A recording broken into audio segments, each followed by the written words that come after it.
We're counting now. What's your chair? I'm Well, sure. I thought you were going to stay on that. Can you go down? Do you need to go down there at all? I guess you're not. I guess she's good. I thought she was going to look to the camera and you were going to stay on the computer. I hadn't heard that. Oh, I thought Connie was supposed to tell you. Okay. Somebody will do. I would rather do the camera. So mute all of them. Or no, you know what? I can. Yeah, no, you should mute that. Actually, you know what, guys online, you all need to mute yourselves. That way, when you want to talk, you can unmute yourself and talk, and you don't have to worry about talking. Okay. So Joseph, Francesca, Sean, mute yourself. There you go. There you go. Thank you. They all did it. You don't have to do a thing. Good. You're good. Oh, we have a little room. Let me get everybody in here. There's always like this means raise your hand. And you don't know really if you're raising your hand. What are you missing, folks? All right. What did you say? It's this eyeball. The microphone. Yeah, whoever might be. I know. It's so World War II.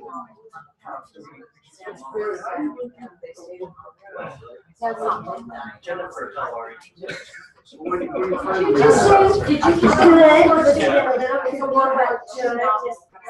I'm sure. But next Wednesday, well, I know next Wednesday, so they didn't work. It's Monday.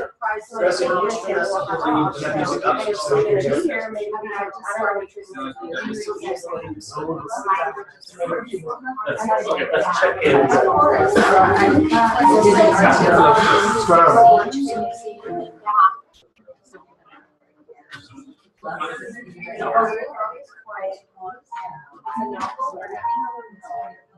And then I have to remember afterwards to try it back. They text you. I called you. They text you. Call you 10 minutes ago.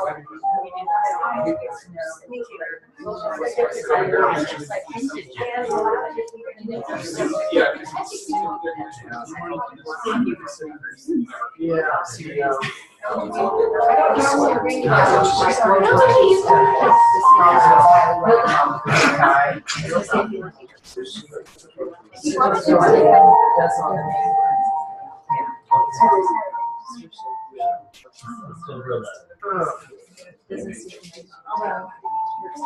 is too. You know, so like George Carlin. Everybody driving slower than you.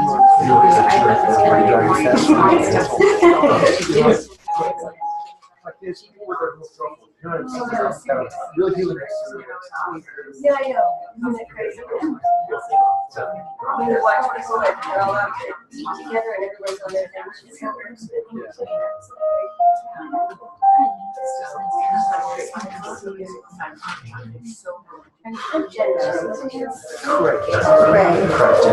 All right, everyone.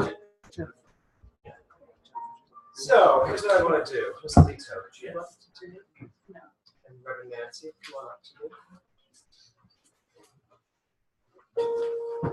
Come over here. So Cresta, you're going to have to, in this tonight, I hope she went over all this with you. You have to go in and out, so you got to back up right now. So you get everything here. Nobody went over anything. Okay, good. There you go. Okay, that's good. Let me let Sammy do it. She actually knows how to use the camera, don't you, Sam? Yeah. Let her do it tonight so you can see how it goes, or help her. Okay. Okay. Because it means you're gonna have to pull back when you go to anybody in the room. Go up. Okay. Can you guys hear us online well? Yes. Just shake your thumbs up. Great. Excellent. So, Connie, could you come in here? So tonight, everybody take a deep breath. Ready for this? Because look at the difference. Oh yeah, that's true. So now when you see the tapes of this, you'll actually see things. I know, right? Although if you come here, it's a little scary. So tonight's class is about affirmative prayer. It is the third lesson. Okay, so we're going to start with an affirmative prayer, a treatment. We're going to do like a round robin treatment. I want you to get a sense of this. Your individual words are important. The words you use to express yourself, the words you use when you pray. Every time you speak, you're treating. You are praying, whether you know it or not. Every time you speak. So the words you choose are important only in so much as do they represent the atmosphere of your mind in this moment. Because if the words don't, then they're not going to do you that much good. Because they're not really attached to a belief. They're not attached to the truth of who you are. Oh, Lindy, come on up here. So here's what we're going to do. They're going to just go down the line, and they're going to give you the 5 steps of treatment. They're each going to do each step. Take very briefly. Right? So there's step 1, step 2, step 3, step 4, step 5. Your job is to just listen. I will break it down later. So everyone take a deep breath.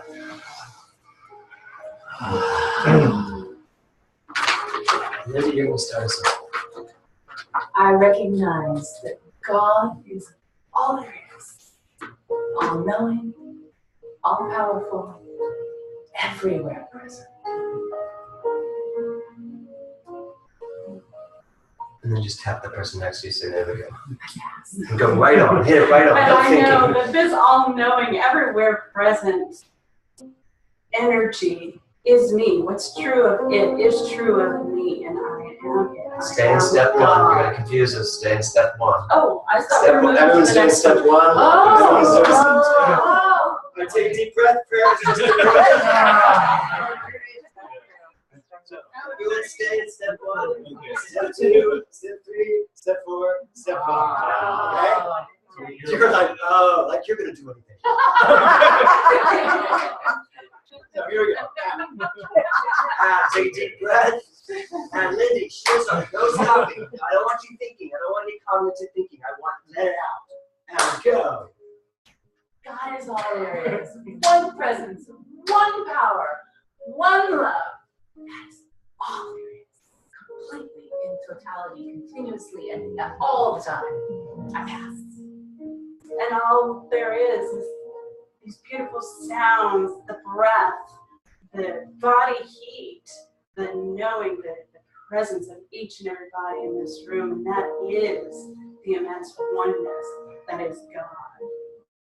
And this God beingness is truly the self-givingness of all good that is. This oneness, this joy, this peace, this love, prosperity and abundance, harmony, this circle with infinite number of centers with no circumference. This is what God is. And it flows through everything, everywhere, every leaf, every baby's laughter, every love, every heartbeat, every thought, every breath, every move, every action step, every word, every thought is all this one divine thing. There is nothing separate from it, nothing different from it. One thing, one only, one thing, and it is love. I am one in God. I am the love that God is. I am not one with God, I am one in God. Mm-hmm. It is the very breath that I breathe, the very life of who I am. All pure love, all pure divine. And that's the truth. I am divine. I am that which is the breath. I am God. I am the very presence of the allness that could ever be, ever has been. I am it. I am it.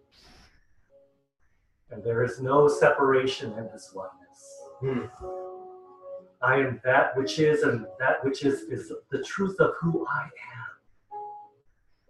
No boundaries, no separation, all oneness as me.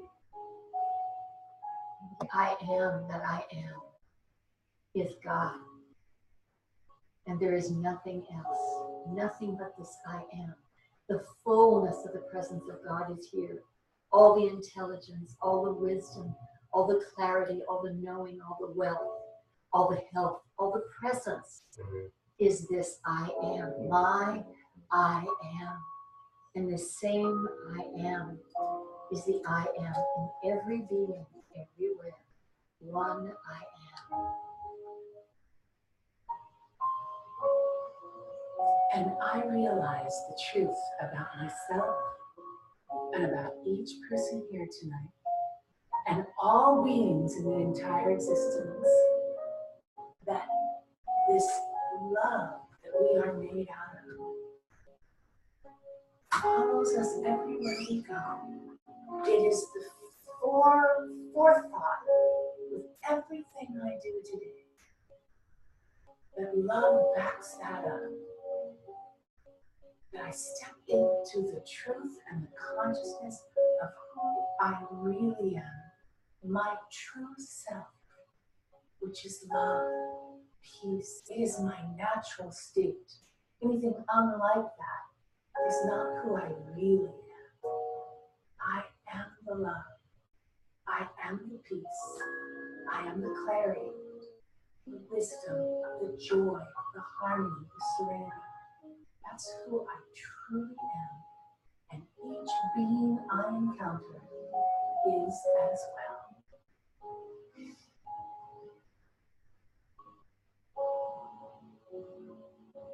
What I declare in this moment is that I and each and every person in this room are here, are ready, are open and completely centered to learn anything that is imparted to us from this space. What I know is this class, this space that we're in, is divinely imported for us to use to be able to take whatever information from this space and move us forward in our lives each and every day. And what I know and what I claim is that each and every one of us has that choice to choose, to learn, to expand, to grow, and to be that one being, that one presence. And in this continued consciousness, I declare that tonight is a joyous night, that it is an expression of the highest and divine love as each and every person here present. A greater understanding, awareness, knowledge, embracing of the godness that we are. I am, each person here is. We step into this greater truth, embrace it, and allow it to be so. Saturated with divinity, being the divine. We each shine our own individual light into the world, but it is the light of the one. And everyone we touch resonates with us because they resonate to the light in themselves. This one light, this one energy that flows between us in our communications, in our relationships, in our business, in our health, in our wealth. We are one being. And so in this consciousness, I know that our consciousness is now raised to a higher vibration so that we hear more, think more, give more, receive more, open to a greater awareness of the divinity that we truly are. And I give such great thanks for each word spoken, with the feeling behind it, with the trusting and the knowing that my words, our words, everyone's thoughts fall on fertile soil and blossom and grow and expand as our hearts get bigger and bigger in consciousness and our minds expand to accept all of this good. Every single bit of it. That's the truth. And with a grateful heart, I am the peace and the love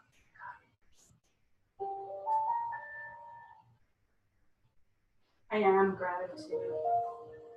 I am that space. I am so grateful for these moments that were spoken, for moments to come. This moment right now.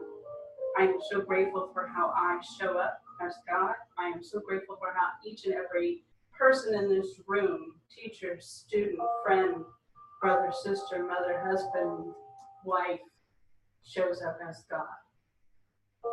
I'm so grateful that everything that is said in love and is love and touches down into that beautiful, beautiful space we call heart and soul. I am gratitude. I am grateful. And in this atmosphere of gratitude, I celebrate this movement in consciousness, this expansion, this embracing, knowing that this word has been declared. With a heart simply bursting with gratitude. I'm so grateful for the word that has been spoken. Grateful for the hearts that have received it. Grateful for the expansion of consciousness that's taking place in just a few moments of our heightened awareness that connects us all in this great oneness. I'm so grateful for this knowing. Grateful for the opportunity to speak my word in faith and knowing. I release this prayer into the action of the law, and it is already done. Thank you. So Go ahead, Connie, keep going. And it is done and done well. It is done and done well because it's good and very good. And I release it because it is so. I release my word to law as law because it is law. Let it go. And be what it is and let it grow into whatever it will become. And so the word has been spoken. And so I release it into this perfect activity of love and law, knowing that in mind it is already done because I have said so. Yeah. And knowing that it is already done in the action of the law. That is the servant of my word. In faith and trust, I simply let go. I simply release it now into the law. Having done my part, I let go and let the law bring it forward. I'm so grateful for this knowing. I simply say thank you and let it be. And together we say, And so it is. Have a round of applause.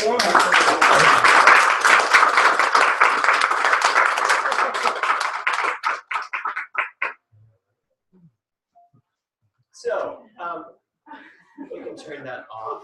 Music, massive thanks. So, thank you, all of you. You know what, Connie, let's leave that door open because it flows the air. I'm going to keep the lights not so bright because do y'all feel pretty comfortable right now? We're going to keep it that way. The only one in the hot spot is me. So I need to hear from you. How did that work? What did it feel like? Because I have some different thoughts. So tell me. Beautiful. Inspired. Inspiring. Okay, great. Inspired. Inspiring. In spirit. Yes. What else? Moving. Just everybody speak up really loud. The energy drew us all into one space, one place. Right. So the energy drew us into the same space. It connected us. Craig, what you think? What'd you feel? Yeah, I felt the connection, the sincerity, the honesty that was being put forward. I'm sort of thinking, okay, which step is this kind of analytical stuff going on? Okay. But I felt like feeling the depth of what was being expressed. Right. Great. What else? Anybody else? What do you think? I felt the God in each one of them. It was interesting. Each person was awesome on their own, and it was very moving. knowing that most people and then experiencing that through spirit. Right. So you had 4 people speaking in their own voice. That's the thing that I want you to really get. 4 individuals speaking from their voice, and 4 different ways of treating, 4 different ways of feeling. And the important thing, Lynn, how did you feel? Kind of like what you were saying. I liked hearing the different words, saying each of the steps, but to hear it in the different words. Right, to hear it said differently. Correct. Yes. So it's not about the words. That's what's so important. It is not about the words. It is about the feeling. And if you didn't feel anything from that, then it didn't do anything to you. Its job is to do something to you. Our job, when we use our minds, what we do with our minds, we actually make things happen. Our mind moves out through law and creates. It's a creative thing. So spiritual mind treatment, prayer, is actually a movement of thought for a specific purpose through a law that always says yes into a demonstration. And what Ernest Holmes says is that the most important factor in treatment is what? Right. Feeling. But you're not wrong with faith. If the belief's not behind it, you're not going to feel anything. The feeling comes from the belief. When you see something, I know you all have seen things and experienced things where all of a sudden you're just a mess. You know, for me, it's like Hallmark card commercials. Right? Something happens, you're just like, oh, that is just the most beautiful thing. It's not because that's so brilliant. There's something in you, a belief in you that connects to what's being presented. That's what we're looking for here. But you're looking to do it for yourselves. Okay? Now, be very careful when you're treating that to think that you suddenly have to step into a different type of voice and a different voice. You know, if you're a practitioner and you're used to them talking, then they get up and go, so here's what I stop listening, it's not going to help you, it's not helping yet. You know, just know that it's your voice.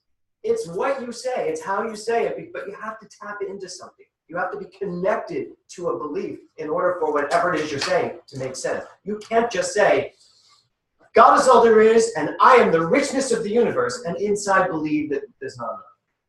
Because you're just sort of mouthing words. Do y'all get that?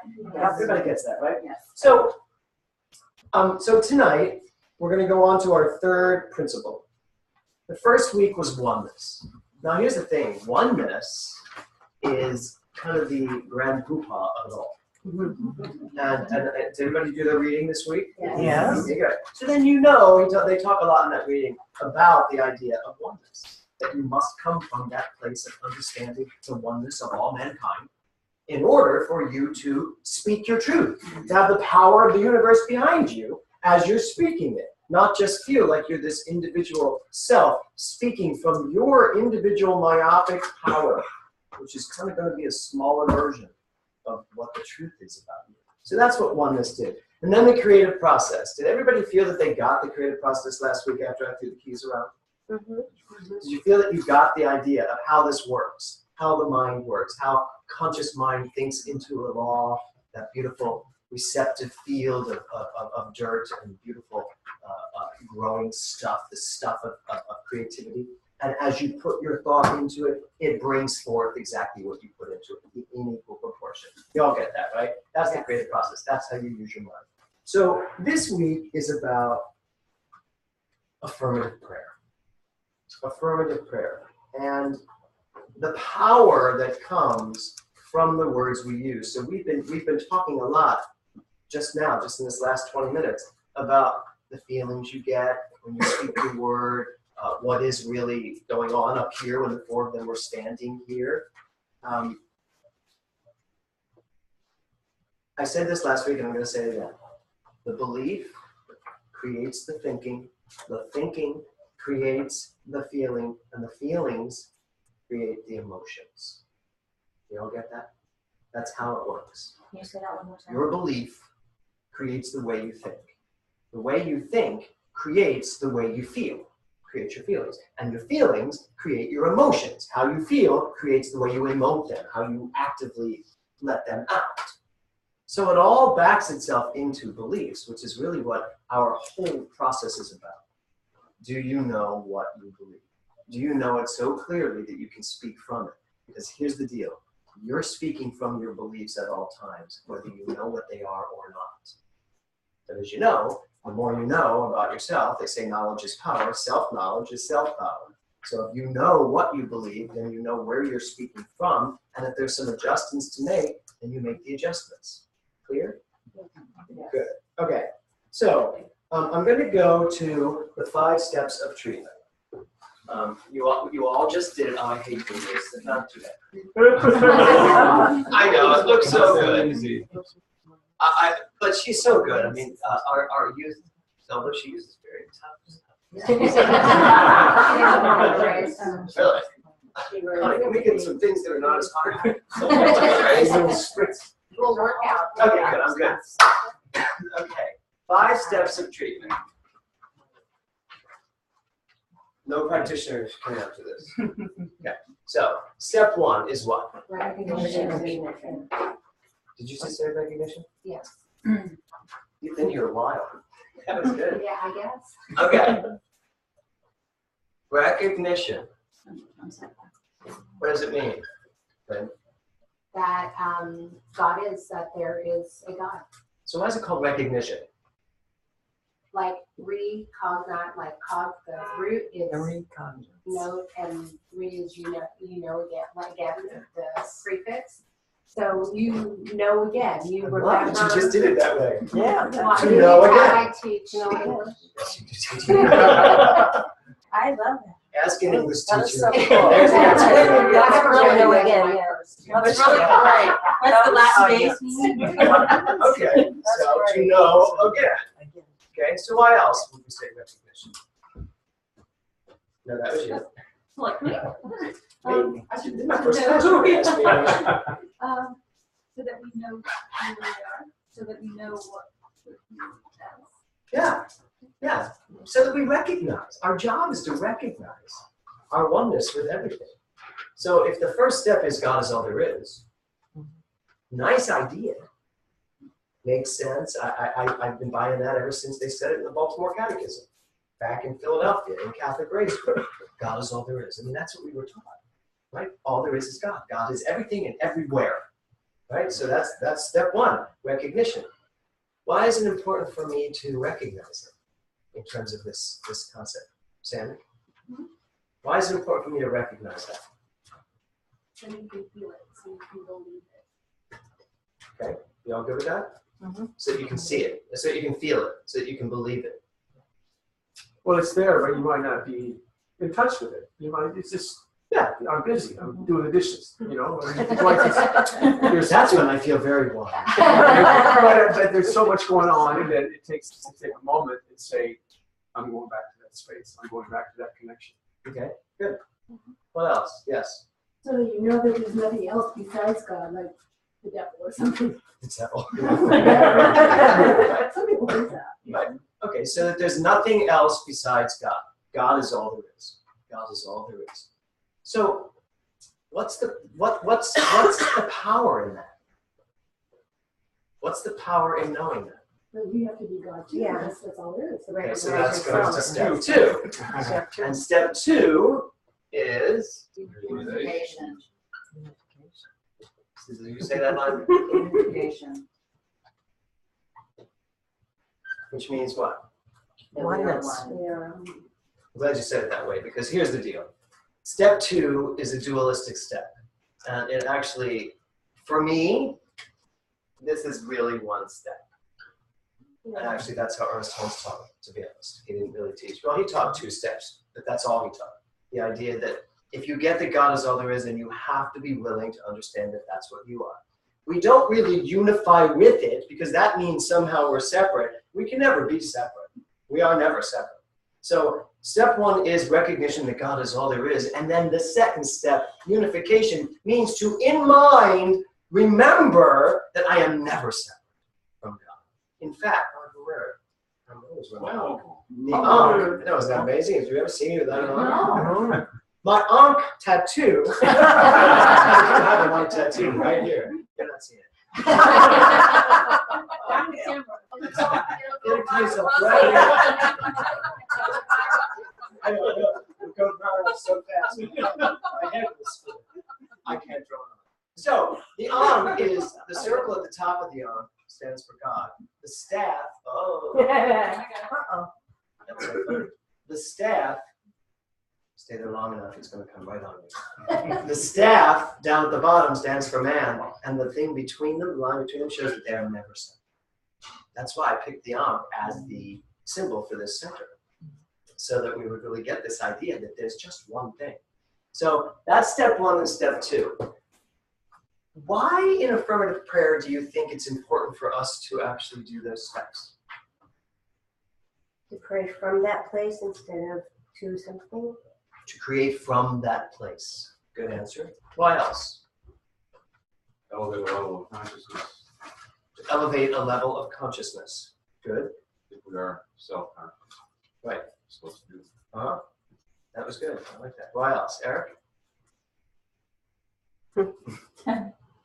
I think it's going, you don't need to go beyond yourself. It's if you're one with the one, then you're not praying or doing treatment outward, it's really your internal expression. Okay, good. So one of the things I just heard you say is that so that you don't, I sort of thought I heard you say so you realize that you're speaking as all of it, right? So did you say that? Sure. Because that is one of the reasons. Yeah. So, okay. Pick something. Pick something that you're not good at. What are you not good at? Math. Did you say math? You're not doing a bookkeeper. So math. You gonna be high enough on that? Okay. So math. Let's say Connie's not so good at math. Connie knows that she's not good at math. So she's going to come at math from the atmosphere of that belief. Right? That's just how she's going to come at math. If she's smart, she's just going to hire people to do math for her. Right? I always say that. If you know you're a 2 at something, hire a 10 to do that and become a 10 at something you're an 8 at. Right? So there's math. Right? That's why you're not the bookkeeper. Someone else is. So she's not good at math. She's decided that. So she's going to come from that atmosphere. There's an atmosphere around her belief. There's an atmosphere in this room right now. Your whole life is an atmosphere. You have some atmosphere of life going on with you right now. All of these atmospheres are all colliding here tonight. And what happens is, as you sit here, in your atmosphere, what are you not good at? Anything? Being organized, doing things. Oh my God, just organized. Okay, so in other words, you're even less I'm organized. brutal, yeah. Okay, so you're not. So you're disorganized. Disciplined is a better word. I'm not disciplined. You're not disciplined. So you're not good at discipline. No. Okay, so that atmosphere of not good at discipline is something you kind of travel the world with. You know that about yourself. That's what you want. Okay, so you bring that into a room like this, that atmosphere is going to shift a little bit. You might even feel a little better about it because there may be people around you who are so organized like me, so organized that it kind of morphs into yours and that you feel a little better about yourself when it comes to that. Or worse if you start playing the comparison game, right? So that's what I'm talking about. That's what prayer is. It is an atmosphere of your mind, and you get to shift that atmosphere depending on what state you come from. This is the most amazing state to come from. That place that Lindy started, when she started this prayer, when she started talking about just the joy and the light and the love and the oneness and the glory and the power that God is. I mean, I'm sounding a little Christian. The glory and the power of Jesus. Right? All of that coming from that place, knowing that that's who I am, there's much more power to my next world. Because my atmosphere has shifted. I've shifted the atmosphere. That's all we're doing. That is all we're doing. And the great joy is that we can. That's the best gift. We can change our atmosphere. We can change the atmosphere of our thinking by the way we decide to use our minds. But it starts here. Because before I can change my thinking and change my life, before I can change my mind about anything, I better know, thank you, Connie. That looks really sturdy. Awful. I know. No, it looks sturdy. I better know who has the power to change my mind.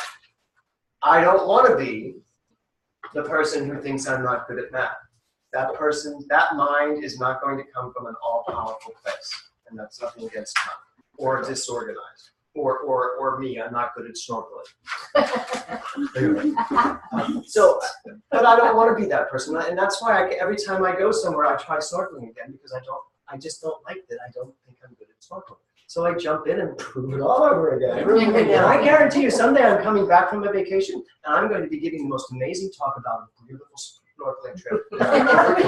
Because I suddenly came from here instead of James Mellon, the non-snorkeler. You know, that's not a big deal to me. It's not changing my life, snorkeling. But there are bigger things that can shift your life. So there's a question. What atmosphere do you go around in with? Who are you in this world? The only answer you should have is this. And the reason why we treat is because when we do what these beautiful people just did, we shift the atmosphere. So that's what treatment is all about. That's what affirmative prayer is. Yes. It's like you're setting the stage. Yes. You're ready to place your order. It's like, no. And we want to know who's placing the order. Because that's why, when some really amazing, powerful, if Hillary Clinton walks into a restaurant, they are ready to cook for her. Yeah. Right? Yeah. Unless she's an Iowa. Apparently right now. But you know what I mean? Some fabulous the Pope's coming to Philadelphia. That city's turning upside down to be able to prepare the way for the Pope. The Pope knows who he is. In so many ways, he really does. He's a brilliant man, this man. I love this Pope. Right? This Pope knows who he is, and the world is opening up their doors to him. People. He's saying and coming from such a place of oneness. Yes. So I just want to understand this because I'm so when you pray, when you do God's recognition of God, when you do the unification, that connects you to that recognition. Yes. Because I don't think I'm all powerful. Right. So yes. So that's why Ernest Holmes created this. That's why he did the two steps. Okay. I have a problem with the two-step because it always seems like duality, but I can still work with it because it's what you're saying. I know that this is all there is. Yes. But sometimes I don't feel like I am all that. Right. That's what you're saying. Exactly. Right? Yeah. You feel like you're a part of that, a small part of that, a real small part, like a smidgen. Yeah. I'm a smidgen of God. And those are the days it's harder, yeah. Right? Yeah. So that's why step 2 comes along, and you're looking to change the atmosphere of your connectivity, of your knowing who you are. And you got it. And for me, you've got to make logical sense out of it. It can't just be, God is all there is, and that's what I am, because you've got a voice saying, yeah, right. Have you tried looking at the organizational aspect of your life? That's not very godly. All those things that go through your mind, right? So it has to be logical. To me, I can make great sense out of this. If God is all there is, and God is everywhere present, how do I not fit into that picture? I do. I have to. I must. I absolutely must. There's no way. No, I just, in my 3 short weeks here, recognizing this unity and the oneness of the allness and this creative process that evolves of that, there's no me shutting it down. It's almost like there needs to be a group conscience or something. I'm driven. Good. And it just, I'm not complaining. I take a 90-minute nap and I'm back to work. That's what you should do. I feel like I've been dreaming for a half a century. I've heard that before. That's good. Yeah, well, I was thinking about the plants and the animals. Yeah. And me with the self-consciousness, that's a different thing. Yeah, that's it. Yeah, absolutely. I love that. So we're awake. Yeah. We're waking up to this truth. So just logically talk yourself through it. The more you can talk yourself into remembering who you are, recognitize the truth that God is all there is, so I have to be that. Then you just have to get more of you in that picture. so that you're not just, as Rumi says, you're not just the drop. You're the entire ocean in the drop. So that's what those 2 steps are about. So you all get that? So you get that, Julio? You good? Yeah. No, for sure. No, I was thinking about the Rumi quote. That's what I was where you say it. Okay. Okay, so then we go to step 3, which is what? Realization. What did you say? Declaration. You said? Who says realization? You know what? It's the same thing. So I'm going to put realization because that's in your notes. But Sammy learns declaration. Actually, I learned affirmation. But, you know. I know there's so many different words for this one that so many people teach. Will always says this. Step 3 is here's what I want. That's a great mind. I'm like, great. Don't do it on me. That's good. So, right, Dad. He was working out when I left home, and I ran home, cooked dinner, put it on the table. I was like, dinner. He's like, I'm working out. I'll eat later. And I was about to go and I was like, all right. I'm not going to control this. That's good. Plus, I looked outside and I was like, how great that he's actually working out. Anyway, back to this. Because he gets what he wants. He knows what he wants. Realization. Why do you think realization would be used instead of declaration? Because I thought about this today. I knew I would get this as a question. I wanted to. Why? What do you think, Joselito? Because we're realizing what is the truth, as opposed to declaring something we want. You see the difference? Yes. Yeah. Yeah. Becky? Dr. Walker used to say to us, as long as we want, we're going to keep wanting it. Right. That's what exactly.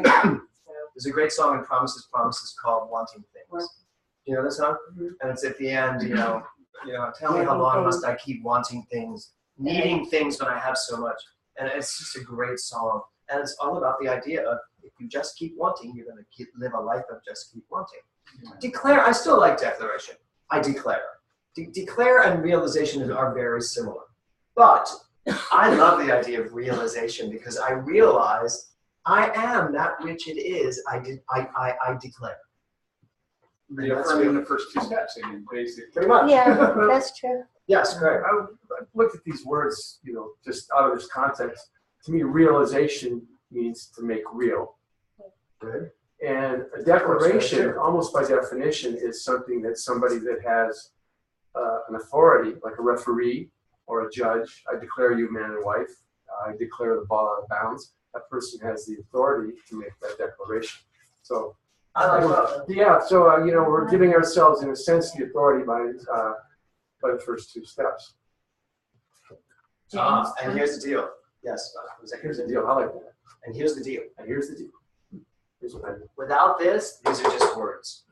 They're hope. It's hope. That's all it is. Yeah. I just had a quick question. I don't know why this came to me, but can you also write acceptance on that? Would that be?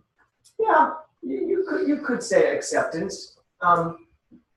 Accepting what already is. It doesn't seem as powerful to me. Accepting is almost gratitude. It's good, which is next. Right. Yeah. Right. But you could. Here's the thing. I don't care what words you use if they mean this and they motivate you. One person may think realization. It's like realization. That's good. I don't get that. But think declaration works for them, or acceptance works for them. I accept this right now, right here and right now, that this is what I am. This is who I am, and this is what my desire is manifest, and I accept it right now. Yeah. So whatever works. Source material, realization, they put my affirmations in a box right there. So upon seeing what's real, we can make it affirm. We can affirm it. Affirm it. Yes, affirm. But I mean, it's important that the realization, the fact that it's real. I mean, we can base our affirmations on that rather than. To me, a declaration is something that might be not necessarily real. But thank you for bringing that back. I want to say that when someone else just said it. I love the idea of real on the third step. I love the idea of real because here it is, tangible. Tangible. Good for a basis for the affirmation. Yeah. Okay, so everybody good so far on these 3 steps? Okay, so now the fourth step is Gratitude. gratitude. Thanksgiving.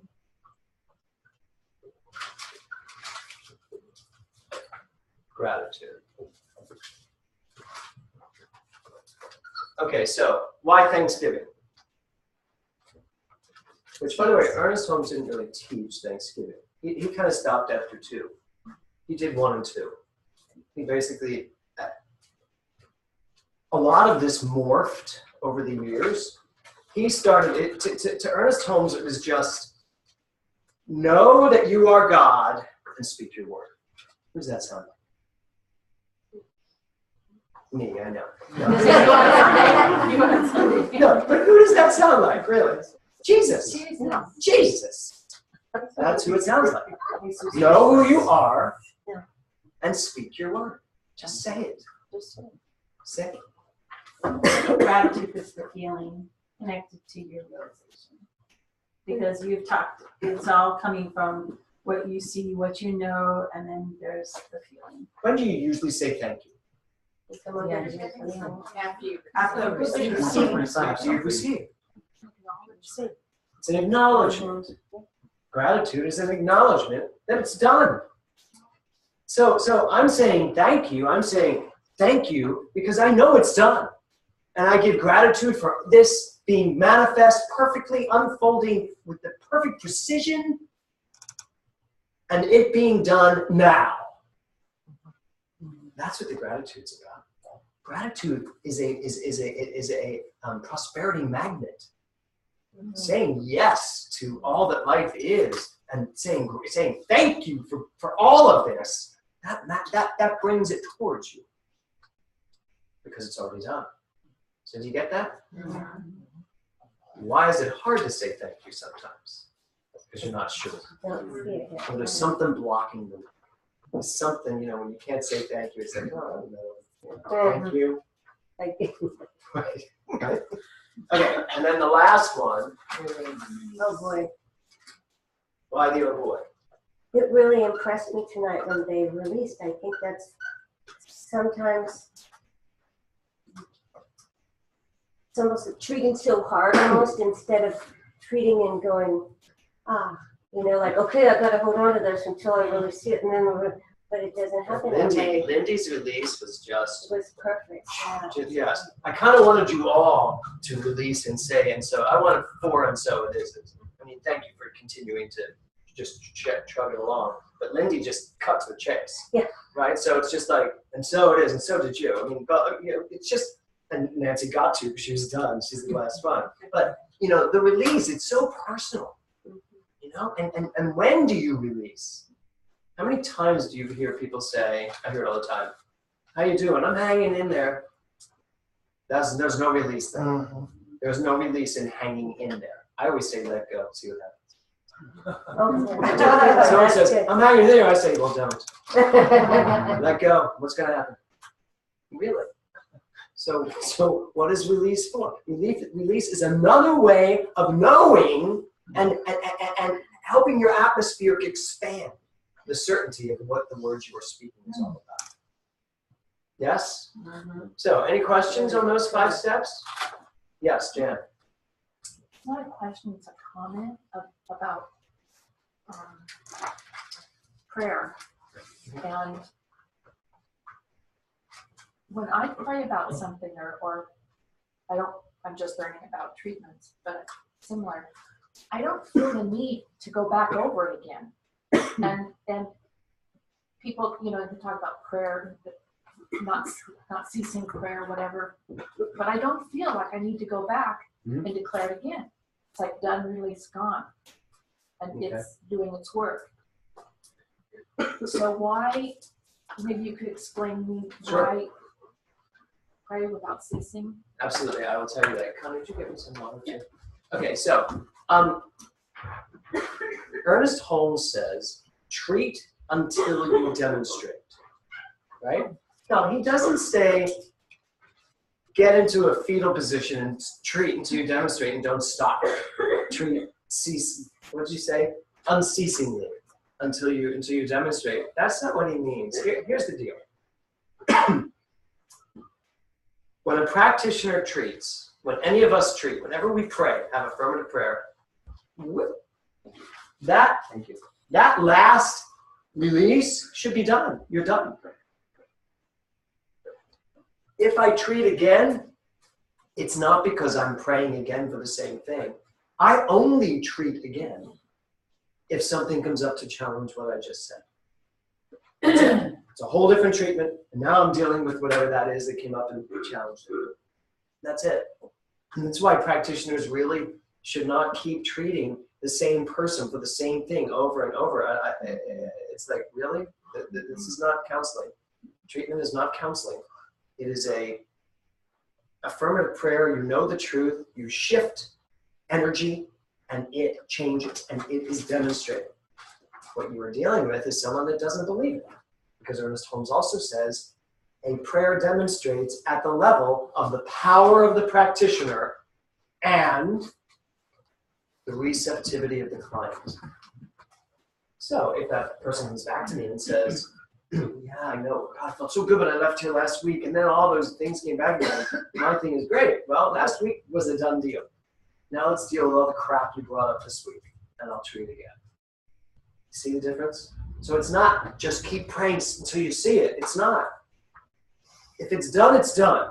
I have treated for this building to find its perfect person to buy it. I don't treat on this anymore. I just don't. I know that that's a done deal. It's unfolding perfectly. It's a done deal. And when the exact right buyer comes along and puts the offer in that I'm happy with, it'll sell. And so I don't every day get up and pray for that to make it, because I can't make it sell. I can make myself equal to the perfect experience of this building going into its next ownership. See the difference? Does that answer your question? So it's never to pray again for the same thing. It's, is there something that needs adjustment? Is there some disbelief I now have to deal with? Nancy, do you have anything to say about that? About praying again? Praying again. About praying again for something. I remember that the chiropractor said she never treated anyone more than 3 times. He said, if we haven't connected and it hasn't shifted at that point, then I'm no longer serving them, and they need to find someone else who can then serve them at a higher level. But it's not, you don't have to, it's done. It feels so done. And that's why I talk to this woman when I have issues. She's great. She has an energy that works for me. There are people that have energies that don't work for me, that the treatments don't work for me. Because not their treatments work, they just don't work for me. It's an atmospheric thing. You must be willing to engage in the atmosphere that is being created in the mind and then allow it to do what it does. So, any other questions about this part? Yes. Alan Fox, you have the Sermon on the Mount, and he warns somehow in there, it's a decade ago, vain repetitions in prayer. Vain repetitions in prayer. Yeah, and how it diminishes their... The Hail Mary does not work. People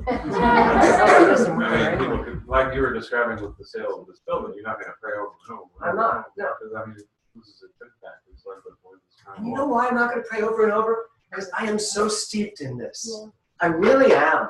I do know who I am. And I do know that I am constantly unfolding, and that my good is always evolving perfectly. So if I didn't know that, I would probably treat more often. But really just to know that, not to sell the building. Yeah, it does make you crazy. It also makes you crazy. I'm going to say this, and then I'll probably have to explain it. It also makes you crazy when you think you're in control of it. Now, I know we're teaching spiritual mind treatment, which is about you using your mind for a direct purpose. And it's not that you aren't in control of your mind. We have to be willing to allow for that which is even bigger than what we could contemplate to be at work. So I never treat for this one thing specifically and only this one thing. I treat for whatever it is I'm treating for, and Nancy knows this, whatever I'm treating for, I treat for it or something greater. Never something less. This or something less if you need to give me something less. No, there's no one giving me anything. So yes, Mindy. Just a little comment. I've done treatments before for people, and then as soon as I say amen, they'll go right into their story again. Yes. And it's because they may not be familiar with what the treatment is actually designed to do. And so I'll set it up and say, so as soon as I say amen, we can close this session, and then I'll be sending you energy when you hang up, or something like that, because they don't know that they're just recreating their drama again, and it's because they're either hurting really bad or they don't understand. So, and most likely they weren't as receptive as they should have been if they launched right back into their treatment. Right. And I'm done. I'm done, and you're out of my office pretty quickly when I'm done my treatment. It doesn't happen until the end of my session. You know, I do a full hour. I'm a counselor, so I do a full hour counseling, and the treatment is at the end. And when it's over, and I tell you at the beginning, if I don't know you, I tell you if you're a new client. I say, just so you know, when we're done, I'm done. So we won't have any chit chat or anything. We'll just say goodbye and stay with it. Let it take you out of here quickly. I have a little Arthur Curtis Hopkins in me, so I was like, thank you and goodbye. But the reason is because I don't want to get into small talk again. I know the power of my mind, and I know the power of my word, and I know the power of the word, and I know how powerful it is, and I want to stay in that. I don't necessarily want to suddenly go chit-chat. Sometimes it does feel funny because it's like this intimate hour, and there's a treatment, it's like, thank you, and I'm gone. Especially if I do it in that room, I'm gone to my office. If I'm in my office, I open my door pretty quickly. And it's not because I don't want to talk to the person, it's because there's something that just happened, and I'd like it to just stay for a while. It's important. And that's the other part. You need to know that something is happening when you're speaking your word. And if it's not, take a deep breath and start over. If you're in step 3 and something in your head saying, I don't know if this is working, it's not. So take a deep breath and just start over. It's about a movement of energy in mind. And if it's not moving, why waste your breath? Take the time necessary to make it move. Take the time necessary, especially up here. This is where you make it work. So many people, they're much more interested in step 3. It's like, that's the reason I got it. And what I want, I know that this perfect, it's like, wait, you have not done the work to speak your word yet. Here's the work up here. Now just know what you need to know. Give thanks and bye-bye. Good? Everybody good? So, in your notes, Thomas Troward, there's a beautiful quote that I want to read here. And it's this. Begin mentally, and this is Thomas Troward talking about spiritual mind treatment before Ernest Holmes ever even started teaching spiritual mind treatment. So this is what Ernest Holmes got from Thomas Troward. Begin mentally to climb into a spiritual atmosphere, dropping all burdens, anxieties, fears, and doubts behind you. You will soon discover that as your thought reaches a place of peace, confusion disappears. From this inner place of peace, you speak your word, which is to become the law, unto that whereunto it is spoken. Basically, that's everything I've been talking about for the last 40 minutes. Okay? So, and you have that quote in your book. So, if you find yourself in the middle of an affirmative prayer and you're still thinking about the crap, stop. Stop. Because as he said, begin mentally to climb into a spiritual atmosphere. Climb into a place where all there is God. All there is perfection. All there is pure potentiality. All there is the possibility of whatever you desire. Because that's the creative essence. That's who you are. When you get into that atmosphere, now you can speak your word. As he says, you will soon find that everything else falls away. And now, speak your word. Because that's the law. Now, the law of your life takes form. Now, the truth is that, as I said earlier, all talk is treatment at some level. All of your talk is treatment. When you call up a friend and start kvetching, You are treating. You call a friend and say, oh my God, I just had the most hard day. My boss is such a blah, blah, blah, blah. You go, oh, no. Complaining is treating. Complaining is prayer. It's negative prayer as opposed to affirmative prayer. But complaining is prayer. Regurgitating your past is prayer. It's cementing it, it's concretizing it, holding it in space, in place. Rumination. Rumination. Right. Contemplation on all that was. Those are tied up together. Contemplation and rumination, yeah. Past and future tense. Exactly. Contemplate, ruminate, contemplate. You contemplate on the past. So, if all talk is treatment at some level, then I guess it's important, wouldn't you say, to start paying attention to the way you talk. Start paying attention to the types of things you say, the types of things you say to one another, the types of things, more importantly, you say to yourself. So I'd like for you, yes. I assume that the same thing happens when like you're journaling. So whatever you write. Oh yeah. But sometimes when I'm going to say my life. When I journal, it helps me get it out. Yeah, like a catharsis. Yes. So what would you say for that? Well, I certainly did the artist's way. So I did my morning pages where you just get up and just vomit all over the page. That's ruminating. I love it. For me, I know 3 pages. Is it not ruminating? I used to get littler books so they were. Or just right there. I used to have this big book and I was like, this isn't working. And I typed. Is that not ruminating? Yes, but here's what I'll say about that. All of us have stuff in us that needs to get out. Okay? The truth is, if you spend more time on that which is true, that kind of goes away. You don't even have to deal with it. It's like pouring clean water into that dirty glass, and eventually all the dirt's gone because the water just keeps going in. However, and I don't think it's necessary to spend that much time and energy on all the negative crap in your life. I think pouring the clear water in is what we're really all about.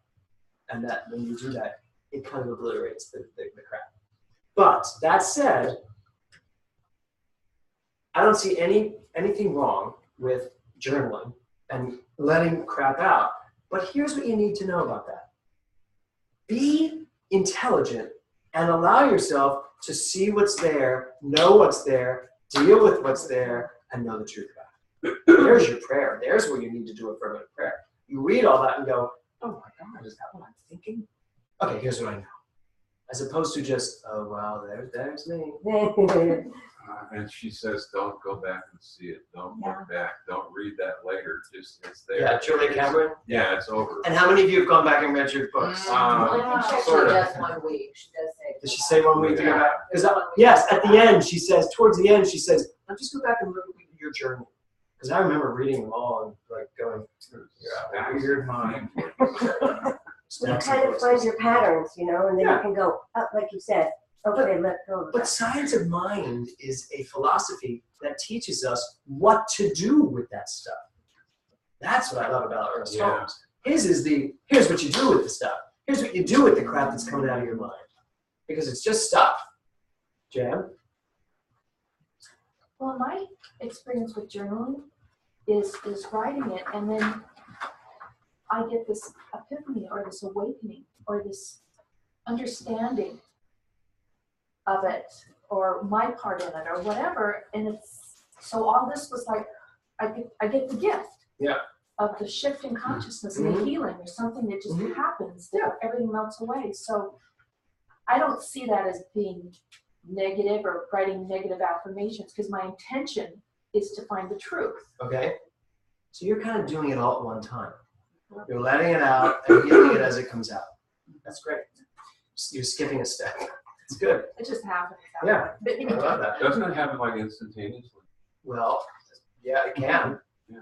I can know the truth like that. I mean, you will, as you grow in this science, and I know you've been in it for a while, right? Many years. For me now, as it's coming up, it's cleansing. Rarely do I have something come up where it's not healed like instantaneously. I like getting away with myself, with myself. And many of us do, yes. Right. So, yes. It, very much like Jan, when I get to the bottom of a page, I never did the morning pages, but when I get to the bottom of a page, especially if I have a question that helps me pinpoint something, it's like, that's what it is. Oh, holy cow. Oh, yeah. And then I can move through and let it go. Yeah. But sometimes I can do it when I'm sharing with a girlfriend or something like that. But a lot of times it comes out in the writing, not typing, but writing. Yeah, And because it's really pretty revolutionary. It's like, wow, very cool. I think it's personal to everybody. For me, it never comes out in the writing. My hand cramps. I don't like writing. But I type 92 words a minute. So like I think and type simultaneously. I'm that fast. Not many typos, or the help just fixes it for you. So that's perfect.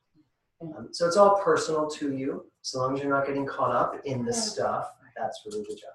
So would you grab your how you talk exercise sheets for me?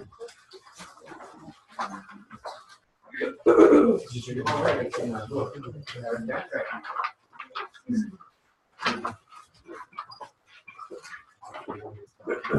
would you pull up those lights for me, so that we can get them? So here's what I'd like you to do, and you guys online, Sean, all of you guys online, whoever is up there, you're all kind of blank now. Sean and Rebecca, Lori, Lori, Don, Francesca, Joseph, they're all okay. If you want to speak, let me know. So, you have your pages? Where's your pages? Okay,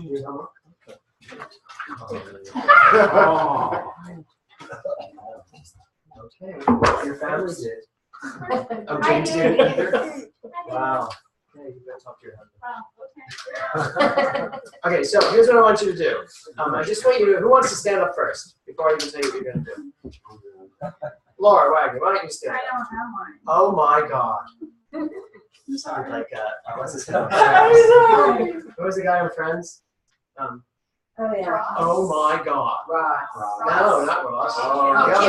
Chandler. Chandler. Oh my God. Okay. Who did not do their homework? You did? I didn't have I thought Eric's like, I didn't. I did it in the book. Sean, did you do your homework? Yes. Good. Okay. So Craig, I know you did. Okay. Would you stand up for me? Okay. I don't even know who we are. Okay. Because I'm gonna come this way, so you'll face me back here. All right. Good. That way, Cressy can get you. So all I want you to do is share with us something that you turned around. I am experiencing fear, doubt, anxiety, or uncertainty. Okay. And what did you say instead? I recognize negative emotions and clearly see the thoughts and beliefs that give rise to them, so that I can choose to think and behave differently. I like that. Read them again. Both. Both. I'm experiencing fear / doubt, anxiety, uncertainty. I recognize negative emotions and clearly see the thoughts and beliefs that give rise to them, so I can choose to think and behave differently. Okay, so do you hear the difference in those two? I feel, I fear, and what the first one again? I'm experiencing, right? I'm fearful, doubtful. I'm experiencing fear. And that's real. That's what is going on, right? Now, if you just let that sit there, what's going to happen with that? What are you going to do with that? Boil. What you say? Boil. Boil. Get worse. Yeah, right. And then the other one is? I recognize negative emotions and clearly see the thoughts and beliefs that give rise to them, so I can choose to think and behave differently. Here's what I'm so glad you went first. Here's what I love about that. It's not, he didn't just take the part that wasn't working for him and then say, oh, and here's the truth. He said, no, I recognize this, and I'm going to know this because I want to have a choice in this. Brilliant. That was great. Okay, good. Who wants to follow that? Oh, come on. Gary, do you want to try it? Okay. Yeah, here. One of the things was I'm feeling uneasy, more around the middle. A few disturbing aches and pains, and wondering if I'm as healthy as I can be. And then my freeing language was, my body's in perfect health today and always. I feel this, I know this, and focus on this daily. Good. And how did it feel? Well, for me, this is all still a little new, so I'm feeling that this is actually possible, and that if I really focus and do this and start to use my mind, that great things will happen. So I'm excited by that. Great. Good. Okay. Good. Lynn, would you do yours? Sure. How did you know I did my homework? Because you didn't raise your hand when I said it. And you're a school teacher. Exactly. That was the right answer. Okay, mine are kind of short and simple. Got it. They're real short and simple. Okay, I'll just pick one. I'm dispensable. Oh. And then my other language is I'm indispensable. Which one do you believe? Depends on the day. No, that's, was the an perfect, honest that's answer. the perfect answer. Okay, I'm dispensable. Now stay up. Oh. I'm giving you a massage. Okay, I'm dispensable. No, I just want to get on camera. I'm dispensable. I'm indispensable. Now, let's just expand this. What does that mean, I'm dispensable? Doesn't matter if I'm here or not.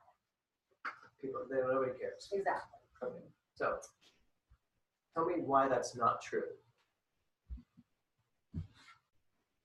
Depends on the situation. No, in a spiritual sense. Scientifically, spiritually, scientifically, why is that not true? Because I am God, and God is all there is.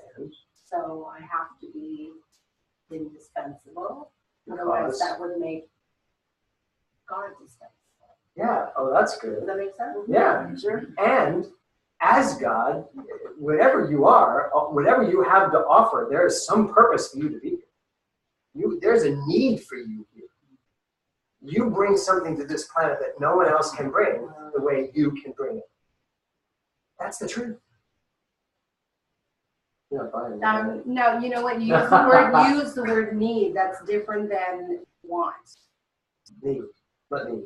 You said there's a need for There's a need on the planet for all of us. But there's a difference if somebody wants you versus needs you.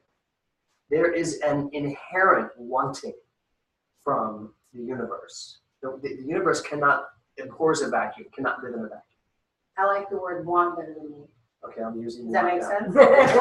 sense? Sorry. But you don't always get what you want, but you always get what you need. That's a great rock song. Can't always get what you want. That's not what we teach. It's not a science of mind song. So,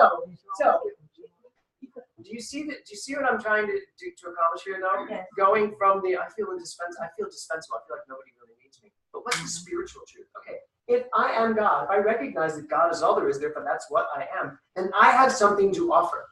How about that? I do have something to offer. I have talents. I have things that I bring to this party that people want. Because that's what God is. There is always a giving and receiving. And therefore you are indispensable. Right. We have to work on that. Okay, but that's the work. And are you willing to work on that way? Absolutely. Mm-hmm. Good. Good. Who else?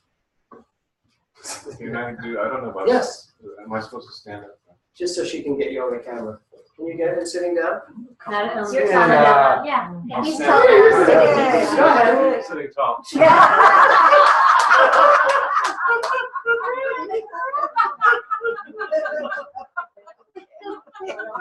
It's hard to use limited language, but it says, I am culturally deprived. Well, that's the thing that goes through my head for too long. Okay, the freeing language is, the universe entices me, literally teases the life out of me.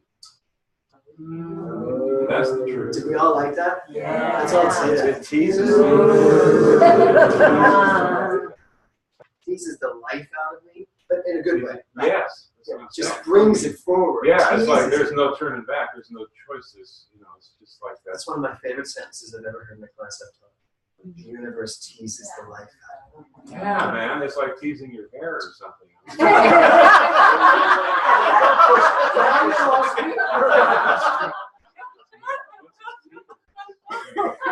That is really good though. You should write that out. You should put that in your house over your medicine cabinet. Where are you going to see it first thing in the morning? The universe teases the life out of you.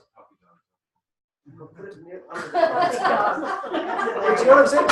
Words like that, for me anyway, I hear that, that's like a practitioner speaking. And I hear that and I feel it. Don't you feel that? It's like, oh my God, yes, the universe. Isn't that what it's supposed to do? Yeah, to keep your absolutely. attention, you know? I mean, to stay delighted. Yeah, no, absolutely. I love it. Remember, Nancy, I'm sure you did it. Did you want to share anything with us about all of this? Not particularly.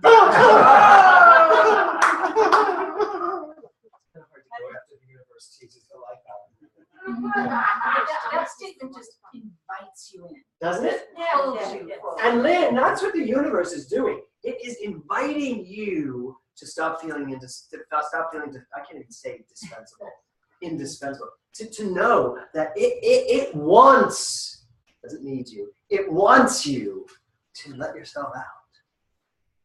Oh, that's I love looking at her because she always tells me exactly what she's thinking without speaking the word. Can I do a subtext right now? Sure. I'm getting there. I'm trying to get there. I'm getting there. Exactly. I You know. can totally read my I mind. tell you, there's only one mind, and it's mine. When you think dispensable, think those little pets. Yes, there's Pez dispensable. Julio, can you get to Julio? Can you reach him back there in that corner? Let's see. Julio. There you are.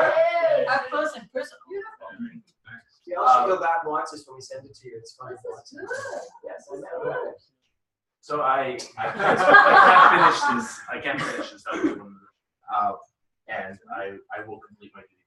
Let's see. Read one. That was it. Oh, well. I can't finish this and I'll continue it next week. No, that was my. So I what can't is it? finish it. I can't finish this.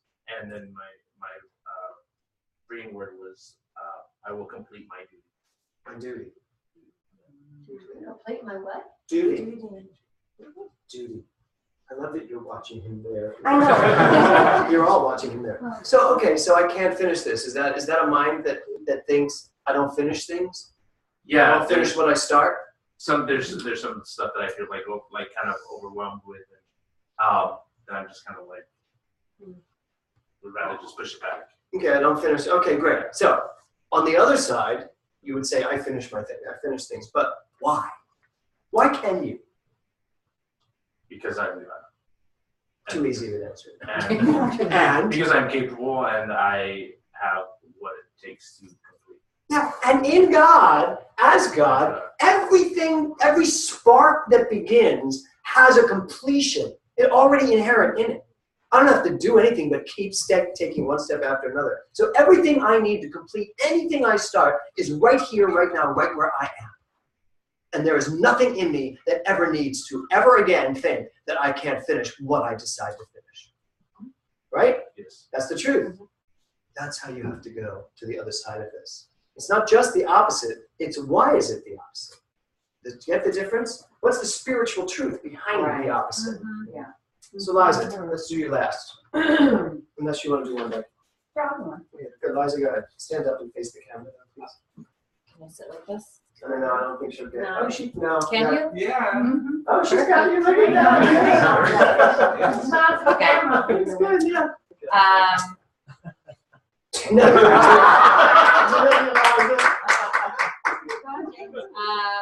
I am stifled creatively, and the freeing language that I chose was, there are no creative blocks on this artful journey.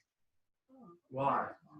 Great, I love it. Why are there no creative blocks? They just don't exist Where? in my mind. I'm this way. Why don't they exist in your mind? Because I am God. This is gonna be like this is my commercial for my classes. Come here and watch this woman talk about. Because you're God, you look great. Just focus on me. Okay. Because you're God, and as God, there are no blocks. Right. Is that true? It's true. So when there are blocks, what are they? They're not real. They're created. So see how you can build on this? It's like, as God, there are no blocks. And any block that shows up is a block that I have made up, and I no longer need to make any blocks up. Right. So that's how you keep growing and expanding. Y'all see how it works? Yes. Yeah? Okay, good. One more. Becky? Good hair. It's my limiting language is I'm never going to get what I want. Okay. And the freeing language is I am God uniquely expressed as Becky. What I seek is seeking me. Okay. Good. I like that. Why will you get what you want?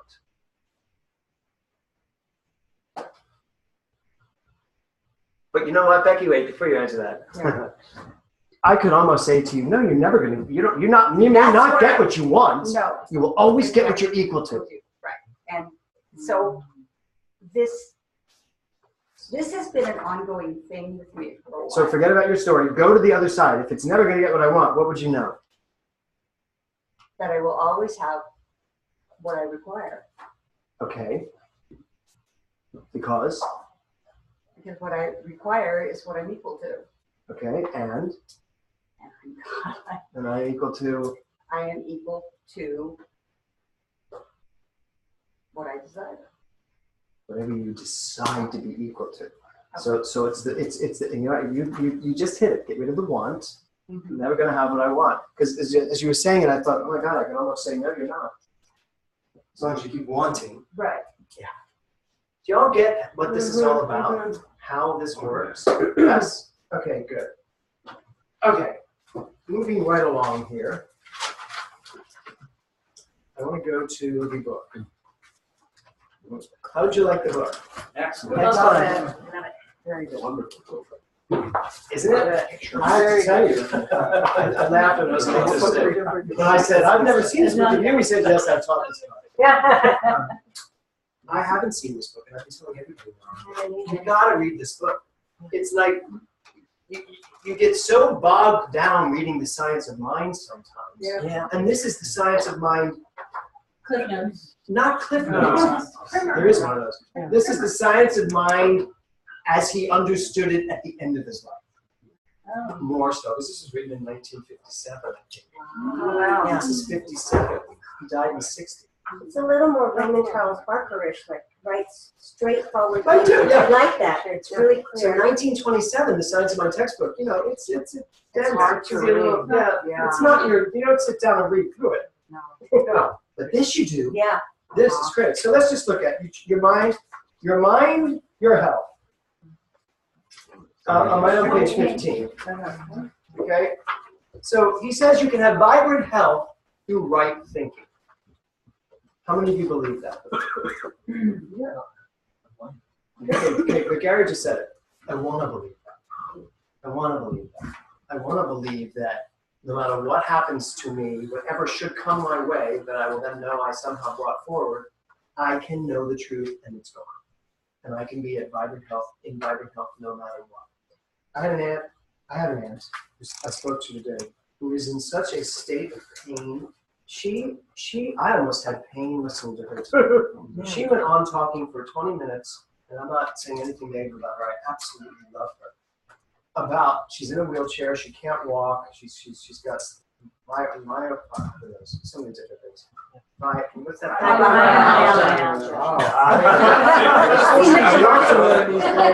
don't know what it is, but yeah, it's really bad, and she can't walk. Anyway, I said to her at the end of it, I said, Jared, do you want to have a strong body again? And there was this pause, and she started to cry. She said, I pray for that every day of my life. And I said, and do you believe that's going to be possible? She said, absolutely not. She said, no, I will never have a healthy body. And I said, well, let's talk about your God, Jesus. Because what did he say? It is done unto you as you believe. And she said, and I will never believe that I can have a healthy body. So it was so sad. I said, you know what? I wish I lived in Philadelphia because I could help you. She said, well, I hate massage. I was like, You're gonna go, here. Get off the wall. And so I'm talking about the mind. I said, I believe that we can all heal the way Jesus healed. Because Jesus helped heal by saying, heal yourself. It's done unto you as you believe. So, do you believe I can do this? Yes. Do you believe I can do this? The answer has to be yes. Yeah. Yes. So, he talks in this first page about, he says, at the very beginning, right now, a state of expectancy is a great asset. What do you expect out of your life? He says, I don't know will never get me desired results. Even God can give you nothing until you make up your mind about what you expect. So what are you expecting? What are you expecting out of this 10 weeks?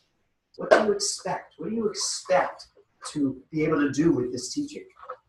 What do you expect? Do you expect that you're going to be able to use your mind in such a powerful way that you can turn anything to your benefit? Yes, I do. Yes? Yes. Yep. Do you believe that? Yes. Do you expect that? Sometimes. Yes. No. It's okay. Sometimes it's Yeah. okay. I mean, You're looking sometimes to I'm really great. Yeah, and sometimes you're like, okay. So here's what we're looking to do. We're looking to get your expectancy at least to 51%. Because if you can get to 51%, where your mind goes the majority of the time is what you get to live, get to demonstrate, get to experience. And I always love when Ernest Holmes says that. Where your mind goes, 51% of the time, where your mind goes primarily, wherever you tip the scale, that's where you start to experience. And then the more you experience, the more your scale goes up. Because you start to see, and seeing is believing, even though believing is seeing. So, and then this quote, yes, sir. I just don't know if that expectancy is either innate or if it's learned. What stands out for me is, as a tiny child, like on Christmas Eve, you go to bed, and you've got this expectancy. In fact, you're probably going to get up at 3:30 in the morning. Oh, yeah. That expectancy, I think it's like, I don't know if it's learned or if it's both. Yeah. There's an innate expectancy. Yeah. And most of us, what we suffer from now is an expectancy that we've learned. That 3 o'clock in the morning when we've looked down there and realized we didn't get the bike we thought we were going to get. So that's an asset. It's possible. That expectancy is such a great asset. When you can expect, when you expect from here, when you're in this atmosphere of life and you expect, like me with this building, I expect this building the exact right thing to happen. I absolutely expect it. Even with the many naysayers around me and the people that are a little bit intense about it, it's like, nope. So expectancy, it's important for you to start Can I ask thinking you a about that. question? Yes. But my thought is you want it sooner than later to sell the building. I wouldn't say that anymore.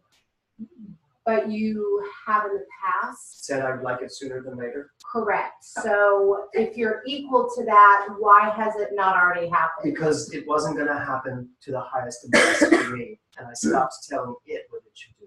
I stopped Controlling. Micromanaging. I stopped outlining. Outlining is telling God, although I don't believe I'm telling God because I'm telling me. Outlining is thinking I'm going to say this is how it's going to happen. That's what outlining is. Saying here's the how. I just know that it is. It is. So now it doesn't matter to you if it's tomorrow or 3 years from now. No, it doesn't. Genuinely doesn't. Genuinely, matter. tomorrow or 3 years from now. Tomorrow or 10 years from now, that's a problem. and I will be honest about that. But I don't sense that that's the case. And it could be tomorrow. I actually have people who are putting a bid in. So I'll see. It could be tomorrow. And it could be 3 years from now, which is fine too. I'm good. I trust. I expect it to go when it's supposed to go. And I don't mean it's supposed to go because of some God out there that decided. When it's supposed to go because everything lines up and it's my highest and best. And I get the most. This is part of, there's a little struggle with some of this in terms of like when you say, what do you expect? And there's an answer that comes from declaration or affirmation. Yes, I expect, I'm God and everything. And there's a look inside and say, what's really going on in here? Yes. Okay. It has to be the true expect. Yeah. It can't be just, I expect to get that. No, what do you really expect? And then, so that's, I got that. And then really, what's the difference fundamentally then between, in terms of outcomes in the real world, between this and just reframing, saying what happens happens. Oh, well, it's, you know, I really wasn't supposed to have that relationship. I was really supposed to be, you know. Reframing it so that it makes sense. Yeah. So that it looks like it's, so you make yourself okay. Make it okay that Yeah, this happened. yeah. And you know, it wasn't meant to be. Expectancy is a direct result of belief. You can't expect what you don't believe. That's the truth. So if you expect something and it doesn't show up, even remotely like you said you expected it, back it up and find out what you really believe about it. Because I believe wholeheartedly that your expectations, when they're aligned with your belief, can manifest. But if you have expectations that are not aligned with the belief, you are only going to manifest based on the belief, not the expectation. So when you look at your expectations, find out, is this, like people say to me, no, I really expect to win the lottery. I'm like, really? Do you really expect to win the lottery? And I have to say that I don't think I've ever met a person who convinced me that they really expected to win the lottery. They hoped they would win the lottery. They wanted to win the lottery. That's not expectation. Expectation is backed into a belief. You must go back and see, do I believe this or not? And a lot of times you expect only at the level, well, no, all the time, you will only truly expect at the level of your beliefs. Most people's beliefs are not that they can rule the world. Even though that's kind of the truth. If we went back to the innate truth of this, I can literally create whatever I want. So that's always the answer, right? If you do go back and you realize, I thought I believed this, but you find out, oh, my belief is, you can't have that. So then to focus really on the first two, to stay there long enough until you really can. That's where you can change your belief from a small or negative to a positive. And that's when you really have to go back and see, why do I believe what I believe? And what makes sense. That's why that exercise was so important that you just did. Can you make logical sense out of it? I was making logical sense for you, not just pie in the sky sense. Logical sense. If you can't make logical sense, your mind most likely isn't going to buy it. You're not going to believe it, and you're not really going to expect from it. Here's an interesting thing. So, how many of you have read the book Dying to Be Me? Okay. Anita Marjani. It's a brilliant book. It came to me in Toronto. Somebody said, you should read this book. And I was like, thanks. And like 3 people in one afternoon said, you should read this book. And so I finally read the book. No, someone handed me the book as I was getting ready to leave the airport. And so I get on the plane in Toronto and I open the front page, and the next thing I know, I'm landing in LA and I've read the whole book. It read me. And I'm sobbing and crying. It was just like, oh my God, it blew my mind. So it's on my desk. It's on my desk at home.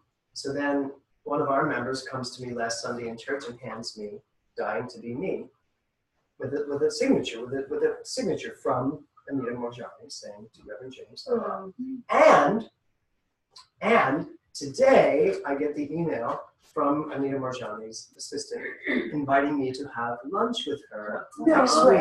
She's going to cook me lunch at her house. Her and her husband. Oh my God. Right? So, I know, and so, when that all happened, and I was trying to find a time, and I was like, how interesting. If I'm going to do it on September 24th, which is my last day of being 60.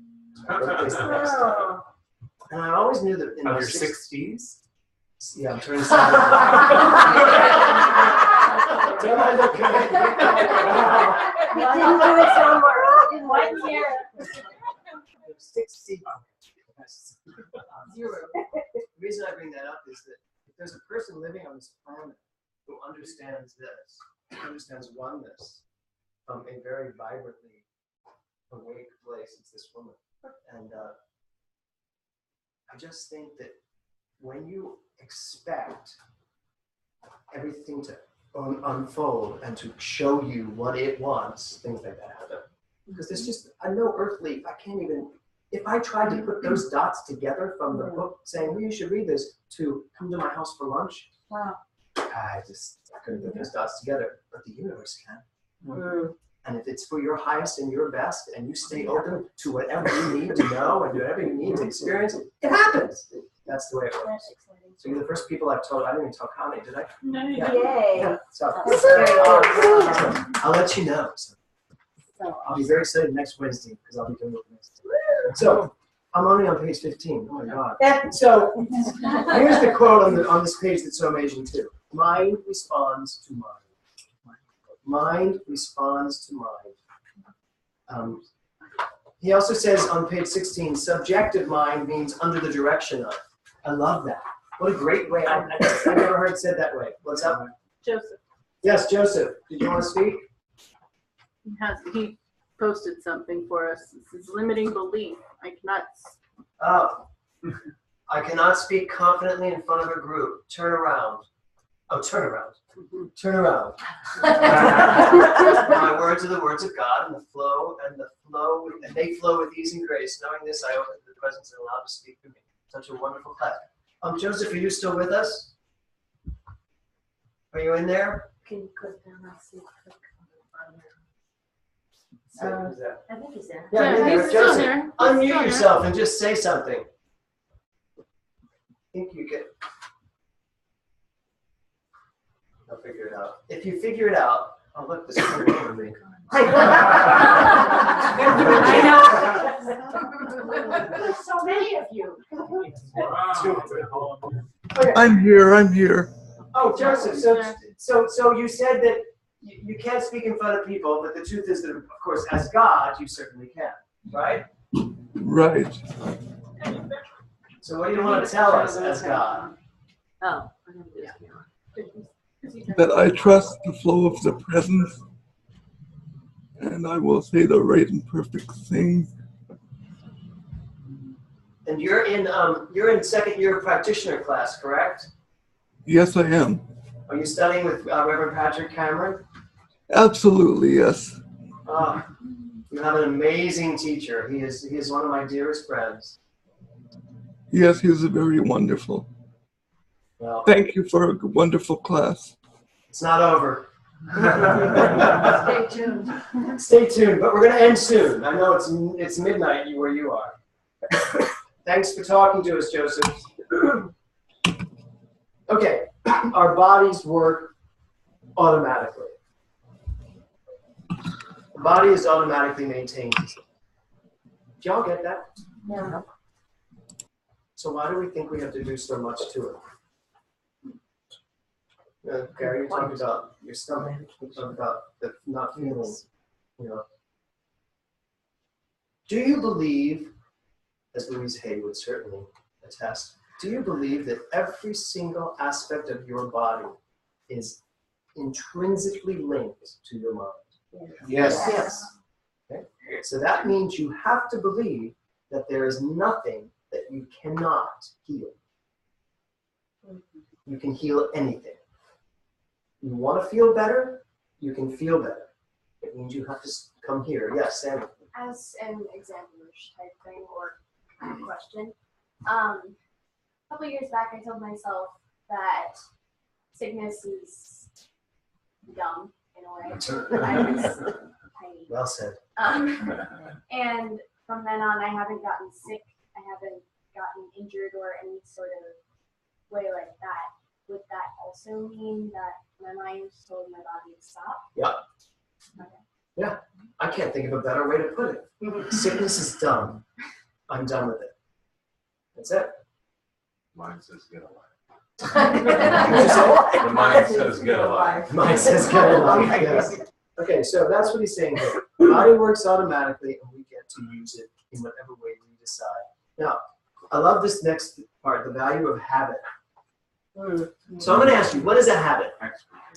What is a habit? Something that you subconscious that you do repetitively. Something that you do repetitively. Okay. Repetitively.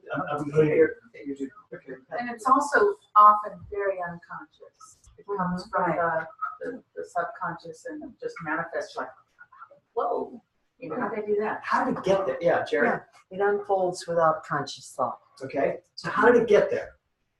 Well, you put it You consciously did it at first. You did it enough consciously. You do it enough.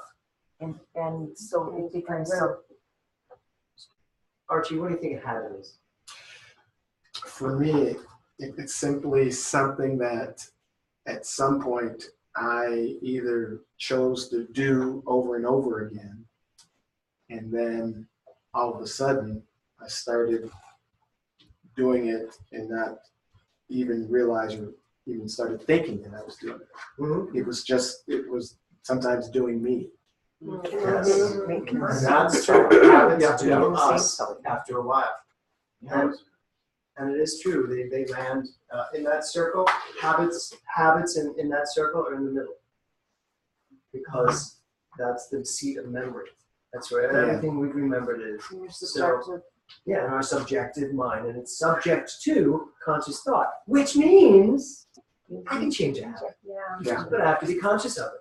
I have a chiropractor I'm working with right now that my neck, it's 1,000 times better than it's been, and it's way more movement than they ever said I could ever possibly have after that cancer operation. And I was having a problem because I said, my posture is just not as good as it used to be when I was a ballet dancer. And one of the first things, I said this to someone and they said, well, at a certain age, I was like, I don't hear that. I don't need to hear that at a certain age. I'm not buying it, and I'm not going to tell myself that. Yeah. So I said this to the chiropractor because this has nothing to do with it. He said, here's what I want you to do. I want you to do this 5 times a day, and at least for the next 30 days. Could you do that? And I said, yeah. So I started doing it. And without even knowing it, because I did it 5 times a day, my posture's just gotten better. And it's just naturally better. I don't walk around going, oh, my posture. It just naturally found it. The body knew what to do as soon as I told it what to do. I told it what to do. He told me, and then I told it what to do. That's a habit. You can get into the habit of standing up straight, or you can get into the habit of walking around like this. And then if you're in that habit, it's going to take you consciously pulling yourself back up. Same thing with financial problems, same thing with any relationship problems, whatever habits you have. So he says the value of a habit. He said the law of mind responds to a persistent idea and automatically maintains it. Responds to a persistent idea. So if I can get into the habit of doing something that's not so good for me, if I can get into a habit of drinking, I can just as easily get into the habit of thinking positive thought, of knowing who I am. There's a habit I'd like to maintain. Knowing who I am at all times. A habit. Make that a habit. So habits are not just these negative things. He says at the bottom of the second paragraph, this very accommodating and capable function of mind will accept any thought pattern we persistently give to it and will, from then on, automatically maintain that pattern for us. And at the bottom of the page, he says, giving the matter enough conscious attention so that it becomes a habitual thought pattern. So what are your thought patterns? What are your habitual thought patterns? What do you think about most of the time? Those are your habits. Can you change them? Yes, but you know what? You got to be willing to stop thinking what you're thinking and replace it with something else. That's the important part. Are you willing to replace it with something else? So watch your mental. Oh yeah, can you do that? Watch your mental atmosphere. Now, we talked enough tonight about mental atmosphere. You all know what that is, right? It's the sum total of everything you're thinking and believing creates the atmosphere of your life. Again, Bob, Archie. Are you going to talk about, I know you've talked about our mental attitude, but are you going to talk at some point about when you're in, or other people's environments that you are in, and now you're up not only against your own, but their, I had a moment like that today, and I had to really make sure I was working myself to let that person have their stuff. So here's I'll talk about it very briefly. Okay. It is race consciousness. Yeah. There's a race consciousness in this room right now. I've had classes where there's this race consciousness in the room, but there's one person in it that's just not in a good way, and trying and really arguing about everything that's been said. And it's interesting to watch the energy shift in a room like that. When you're clear about this, race consciousness does not affect you. What does that mean? When you know who you are. I mean, what's race consciousness? Race consciousness is, say you're a real curmudgeon. I come into, and you're not. I come into your energy, I allow it. You are who you are. It doesn't change me. You ever walk into a room and all of a sudden you're like, Yeah. right? People succumb to that. People walk into a room and get argumentative, and now the whole room's feeling that way. Race consciousness, the race crowd. Think Frankenstein. When they're all running up the hill with their tools, kill the monster! Race consciousness, it spreads. Everybody, all those that are not conscious enough to say, wait, this is a human being. Wait, let's really look at this. They just go along with the race energy, the atmosphere. And I think race consciousness is what you were saying earlier before people like, well, at a certain age you start to. That's race consciousness, yes. Right. People start to. You start to eradicate? Well, for instance, saying at a certain age you're cycled, or. Is it like peer pressure? It's not. It's just not pressure, because peer pressure would mean I'm going to put pressure on you to think my way. It's just walking as into a the male, energy. in other words, because you're a male, therefore you are, stronger. Stronger. Yeah. That's just a race consciousness. For some. No. No, Depends on what group. Of course, but I'm just saying, like in general. So back to you, Archie. So when you can, as Jesus said, though 1,000 to my left and 1,000 to my right, and then I used a quote. Though 1,000 to my left and 1,000 to my right, I stand firm right where I am. That's how he said it. It's something like that. In my home, we all use bounty. Whatever. So that's really what it is. Can you stay? I did say bounty. Can you stay firm in who you are, no matter what everybody else is saying? Yeah. Because again, with what I do, I'll be having conversations with people because I'm building relationship, and they like what they're hearing. They like my energy, and sure as mess, So, are you Christian? What church do you go to? And now I'm up against it because, do I succumb to? You should just say, yes, I am Christian. I go to the Global Truth Center. Come, join us. Well, surprisingly, I said I go to a New Thought church. My wife goes to a Christian church, and she's a lay speaker. Oh, well, we don't, our women don't speak at our church. God. Okay. Here's the deal. We got to allow that race consciousness. Yeah. Hold on to my own. Yes. And as I said to you earlier this week, if someone asks me if I'm a Christian, I say yes. Yeah. I say yes. I love the teachings of Jesus. I'm absolutely. But if they then say, do you accept Jesus as your personal savior? I will say the truth. No, I do not. I don't believe there's anything to save me from. I believe what Jesus said. I don't believe in Jesus. I believe what he said. Yeah. So you're Christian, not a Christian. I am Christian. I don't believe, I'm writing that book, Saving Jesus. I did call it Saving Jesus from the Christians, but I'm trying to get But no, I think just Saving Jesus is good, since they're all like, Jesus saved. I'm going to say Saving Jesus. And it's about the fact that, you don't get to call yourself a Christian and be not a Christian just because you think you're being saved by Jesus, and I think that I'm saved by the words of Jesus and by the truth of that he spoke. So anyway, hold on to what you know and trust. Absolutely.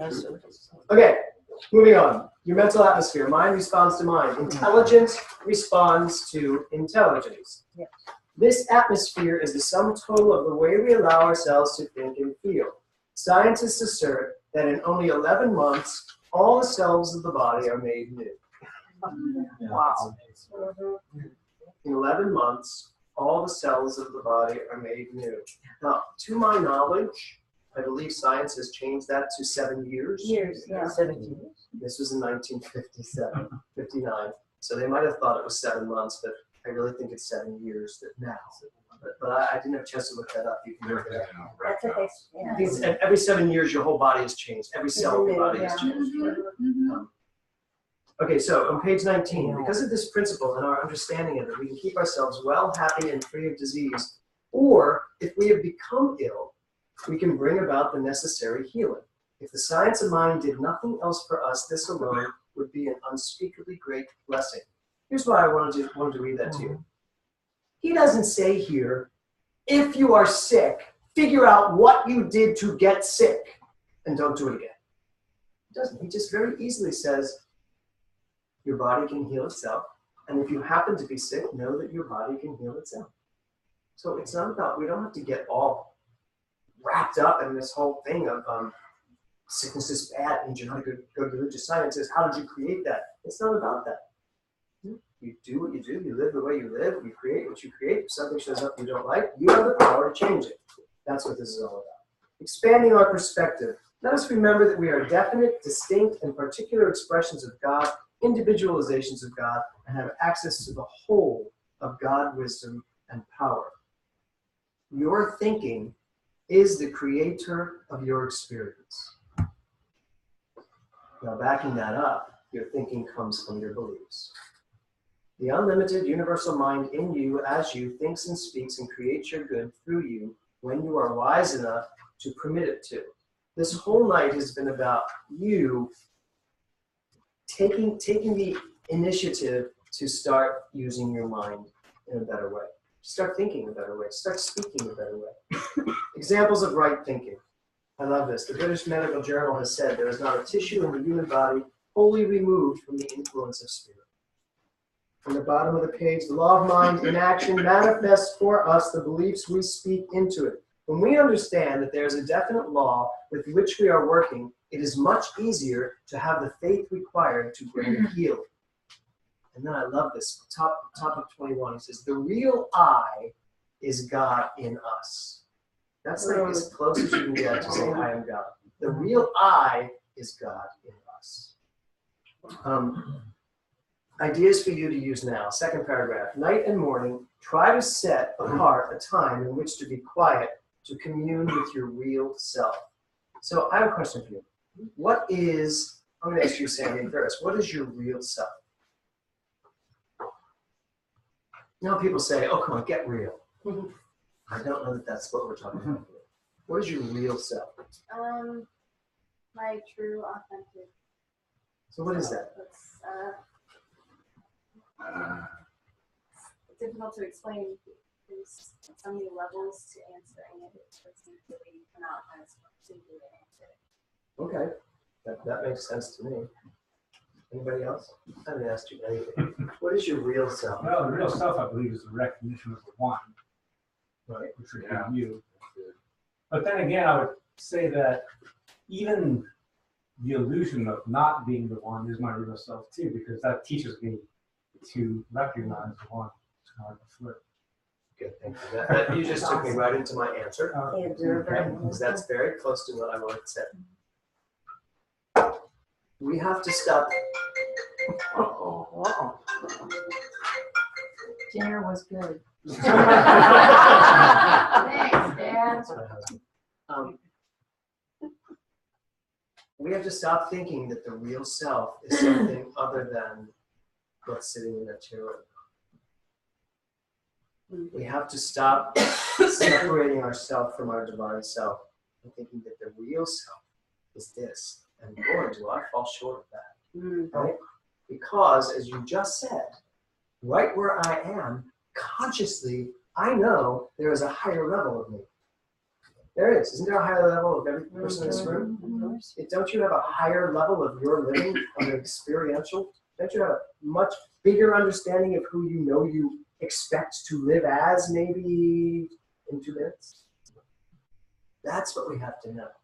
And be okay with where we are, right where we are, even with the physical, anything going on physically. Like, okay, I get it. Here I am. This is my real self.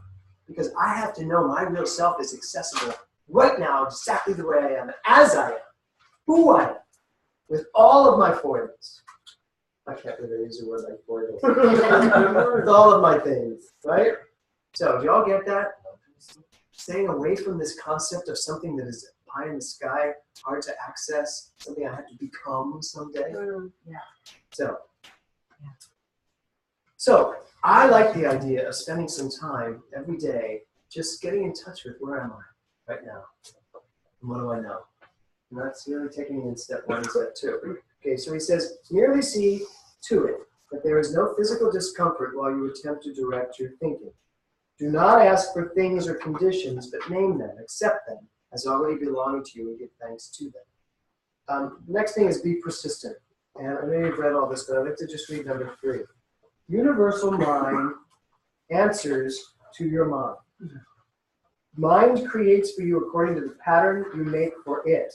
by your thoughts of good or not so good. You are creating thought patterns at all times. The pattern of the way you think informs the universal law to give you whatever your pattern is. So when you look at the questions on page 23, what is my understanding of the principle mind answers to mind? What does that mean? Mind answers to mind. I did this. This is the only part of the homework I did do. Aren't you glad I called on you? Yes, but I didn't really understand what mind answers to mind. I have it written down. What did you say? Let me pull it up. And everybody think about that. Mind answers to mind. Notes. Okay. My understanding is my mind creates. My mind answers my thoughts, therefore my reality. That in my mind, I can perceive and focus on my health and well-being. Okay, that's good. That's good. What else? Who else wants to tell me what they thought of that? Yes. Like attracts like kind of thing. Mm-hmm. What it's like. Yeah, what it's like is what it does. Right. Eric? Yeah, similar. Similar like the attraction, the law of attraction, or planting the seed and the next question. Okay. What else? Anybody else? Yes, Lindy. It is that my thoughts create. I can only create what I have. What I have, I can only create what I have a belief system to hold. So I am limited or expanded by my own awareness of what is. My mind creates. And it's as simple as this circle. Mind answers to mind. That was last week. Yeah, pretty much. Subjective mind is influenced by conscious mind. Yeah, it answers to mind. Right. Mind answers to mind. Got it. Okay, I'm going to go through this next one in 5 minutes. You're thinking in finances. I mean, I probably wish I spent the whole night on finances, but CPR is starting in November. You're thinking and finances. Page 25. Prosperity awaits our recognition and acceptance of it. Your financial success already exists, but awaits your seeing it and accepting it as your own. The nature of the universe is always to take form according to a pattern. So ultimately, I knew once I got to finances tonight, it's basically everything we've talked about for the last 2 hours and focusing it on finances, focusing it on prosperity. Mind answers mind. And one of the greatest places we have a lot of baggage and patterns and habits that do not serve us is when it comes to money, success, prosperity, all of that stuff. What's in there that's creating the patterns of your finances. For those of you, and here's the deal, for those of you in the room who have good finances, myself included, I could have better finances. I can always have more. I can always express more, expand more. It's just the case. And I catch myself sometimes thinking that my good is a specific thing. How many of you ever like sit and think about your net worth? Do you ever sit and just go, here's what I'm worth? Because my kids, William recently said to me, he said, so what are you worth? I said, well, first of all, I'm living for a while. Yeah. Should really matter to you at the moment. And I figured it up and I told him, and he's like, wow. I was like, what's so funny? He thinks wow, and I think that's just wow. That is so, given the span of what prosperity is, I've scratched the surface. I love when I was teaching CPR once, Marilee Blaisdell was in New York, and you remember this story. She was in New York and listening to CPR and standing on Fifth Avenue, looking up at this high rise and just saying to herself, how do I get from where I'm standing to that like $30 million penthouse? And so she blogged about it, and I talked about it the next day on CPR, and I just got it. I got that image. I saw the image. There you are standing on 5th and Park Avenue, Fifth Avenue, 59th and Fifth Avenue, right by the plaza, and you're looking up at this $30 million top floor wraparound, and you're like, why am I here and not up there? Where's the disconnect? It's not on your list. No, it's on her list. Yeah, it's on my list too.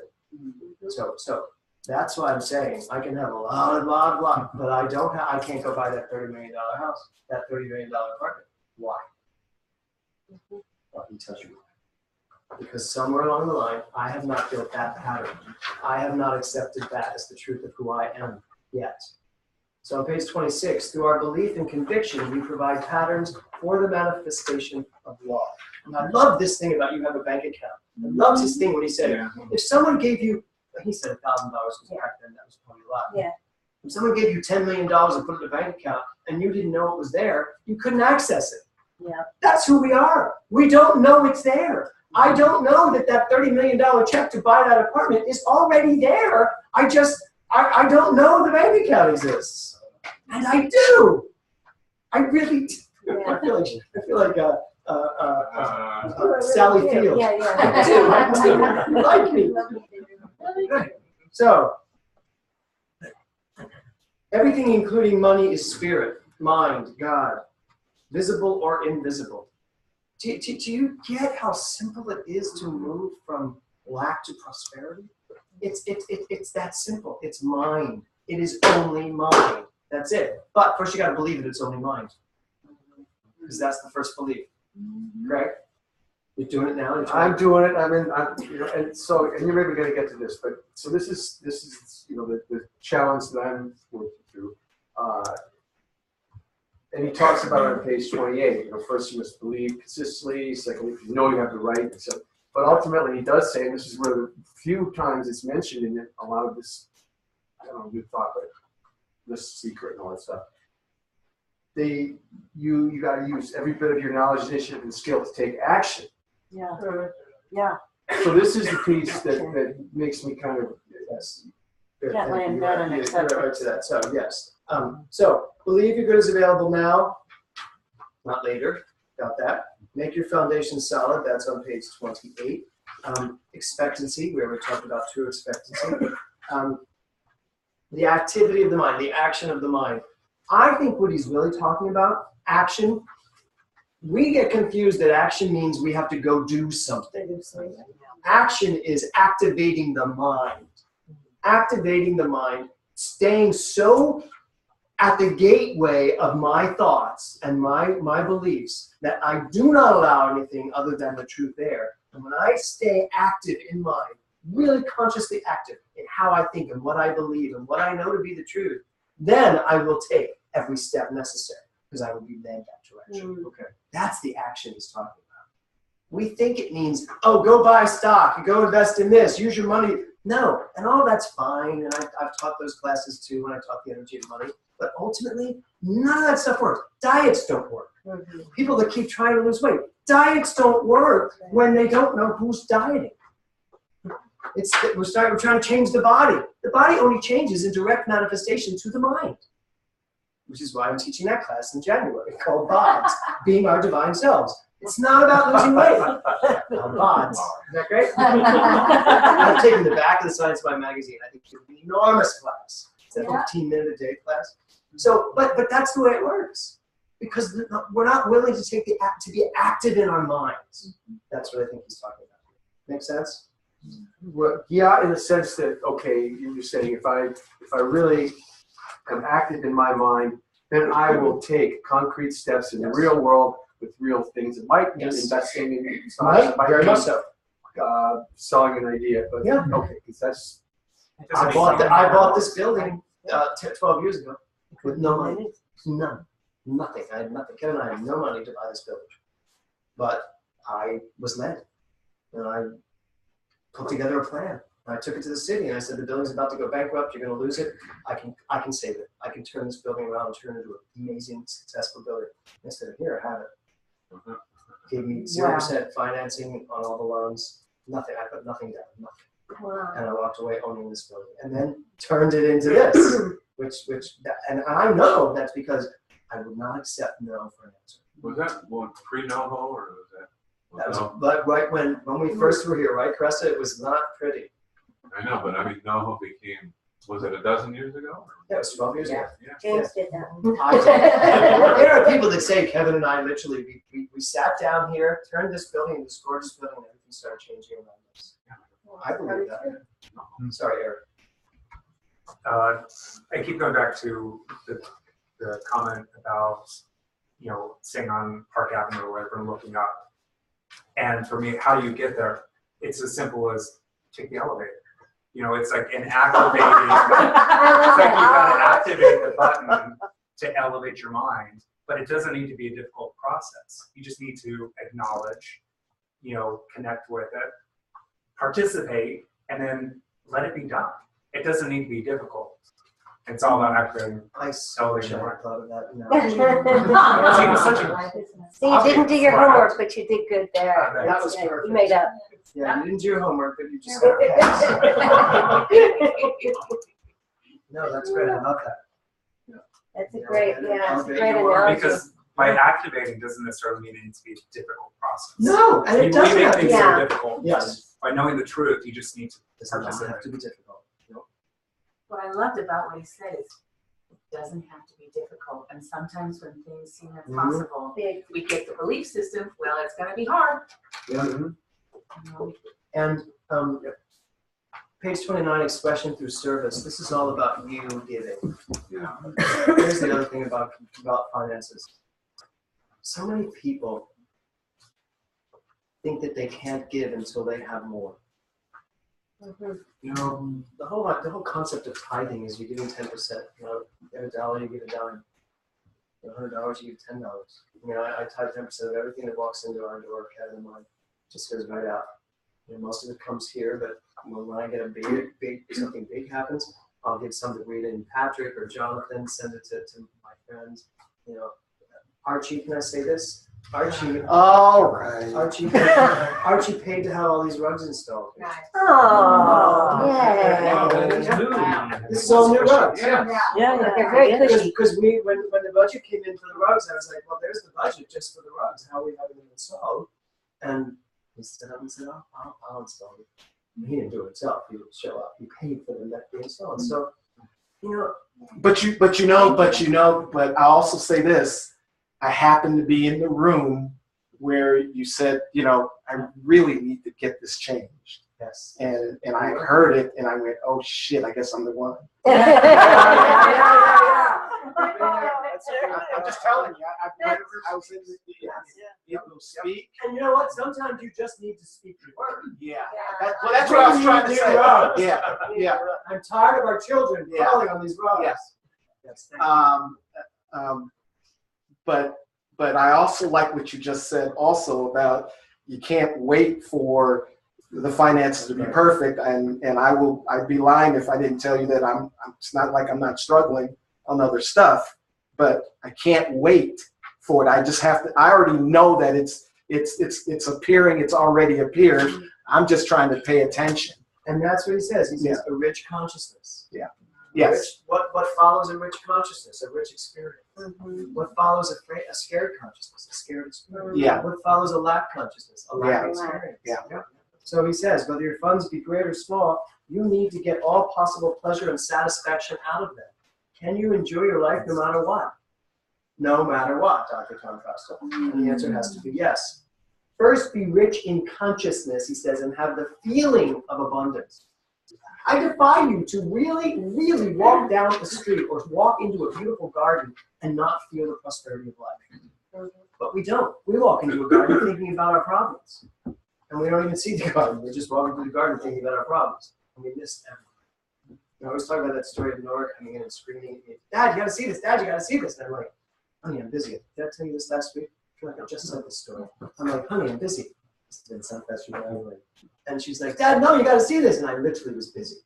And I was like, oh, she was like 7, 6, no, maybe 5.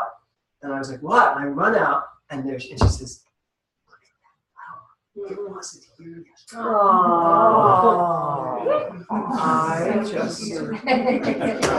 I know exactly where it was, right outside the pool, this beautiful little flower on this little vine, and I was like, it wasn't. And then I just sat on the ground and stared at it. And I forgot everything, all the struggle I was having at that moment, whatever I was doing. That's what he's talking about here. He says, wish greatly for yourself. Your right to success, you all know you have the right to success. What have you done? What have I done to earn my desired success? So let's just look at these questions. I just want to do one thing. Number 1 on page 34. Knowing that cosmic means universal, what do you understand by the expression cosmic raw material? Yeah. What is cosmic raw material? God's substance. God's substance, okay, good. Energy. Energy. So what does that mean to you, James? Just, it's, molecularly, physically, all of it, it's already there. We just have to establish what it looks like. So it's the raw energy is everything before we actually physically give it a form. Mm-hmm. Absolutely. So, if everything is raw substance, and it all is, and this is how I wanted to end the class tonight. If everything is raw substance, it seems to me that one of the problems with manifesting, or one of the problems that cause us to not manifest, is that we've taken that raw substance and have already designed it some way without having the mental equivalent of it. And our focus on this thing that we created stops us from actually creating the very thing we say we want. See what I'm saying? If it's raw substance, we need to get out of the world of demonstration and into the world of raw substance and just start knowing from there. No, not projecting, not focusing on what we think it should be, like Zelda's building now. Staying in that raw substance, that constant flow of creativity, knowing it is always, the universe cannot but evolve perfectly at all times. It has to. That's what it does. So, any questions on tonight? You guys are great. Without faith, it's like going to the library without a library card. Do they still do that? Yeah. Library Yeah. cards? Oh, amazing. So let me give you your homework for next week. You're going to read pages 37 to 66. It's like 29 pages. Why did that go? You were like, I'm not reading that much. Another week I won't do my homework. 37 to 66 and how to change your life. Answer the questions at the end of the chapters. And then do the treatment exercise from this past week. Okay? There's a little treatment exercise in week 3. Really do it based on what we did today. Okay, read all the source material for class 4 and continue meditating for at least 10 minutes a day. But now, I'd like you to think about those 10 minutes in more of a affirmative prayer way. Meditation, I'd like you to spend that meditation focusing on these first 2 steps. Okay? So your meditation can be a very live meditation. You can be walking on a mountain. You can be doing whatever. Just focus that meditation on step 1 and 2. Create that atmosphere. Bicycle would be great too. Just don't zone out. All right. So you all clear on the homework? Yes. Caressa, we will send them the chapter tonight. This will be uploaded tonight, and then you'll get it. You'll be able to watch it tomorrow if you want to go back and watch it again. If you want to see yourself. You want to see yourself winking at me throughout the whole time. Yes. Archie, Source material for class 4? They'll email Email out. Just get kind of your email. She's got it. Okay, good. Okay, y'all good? Yeah. Good. You turn those lights down a little bit.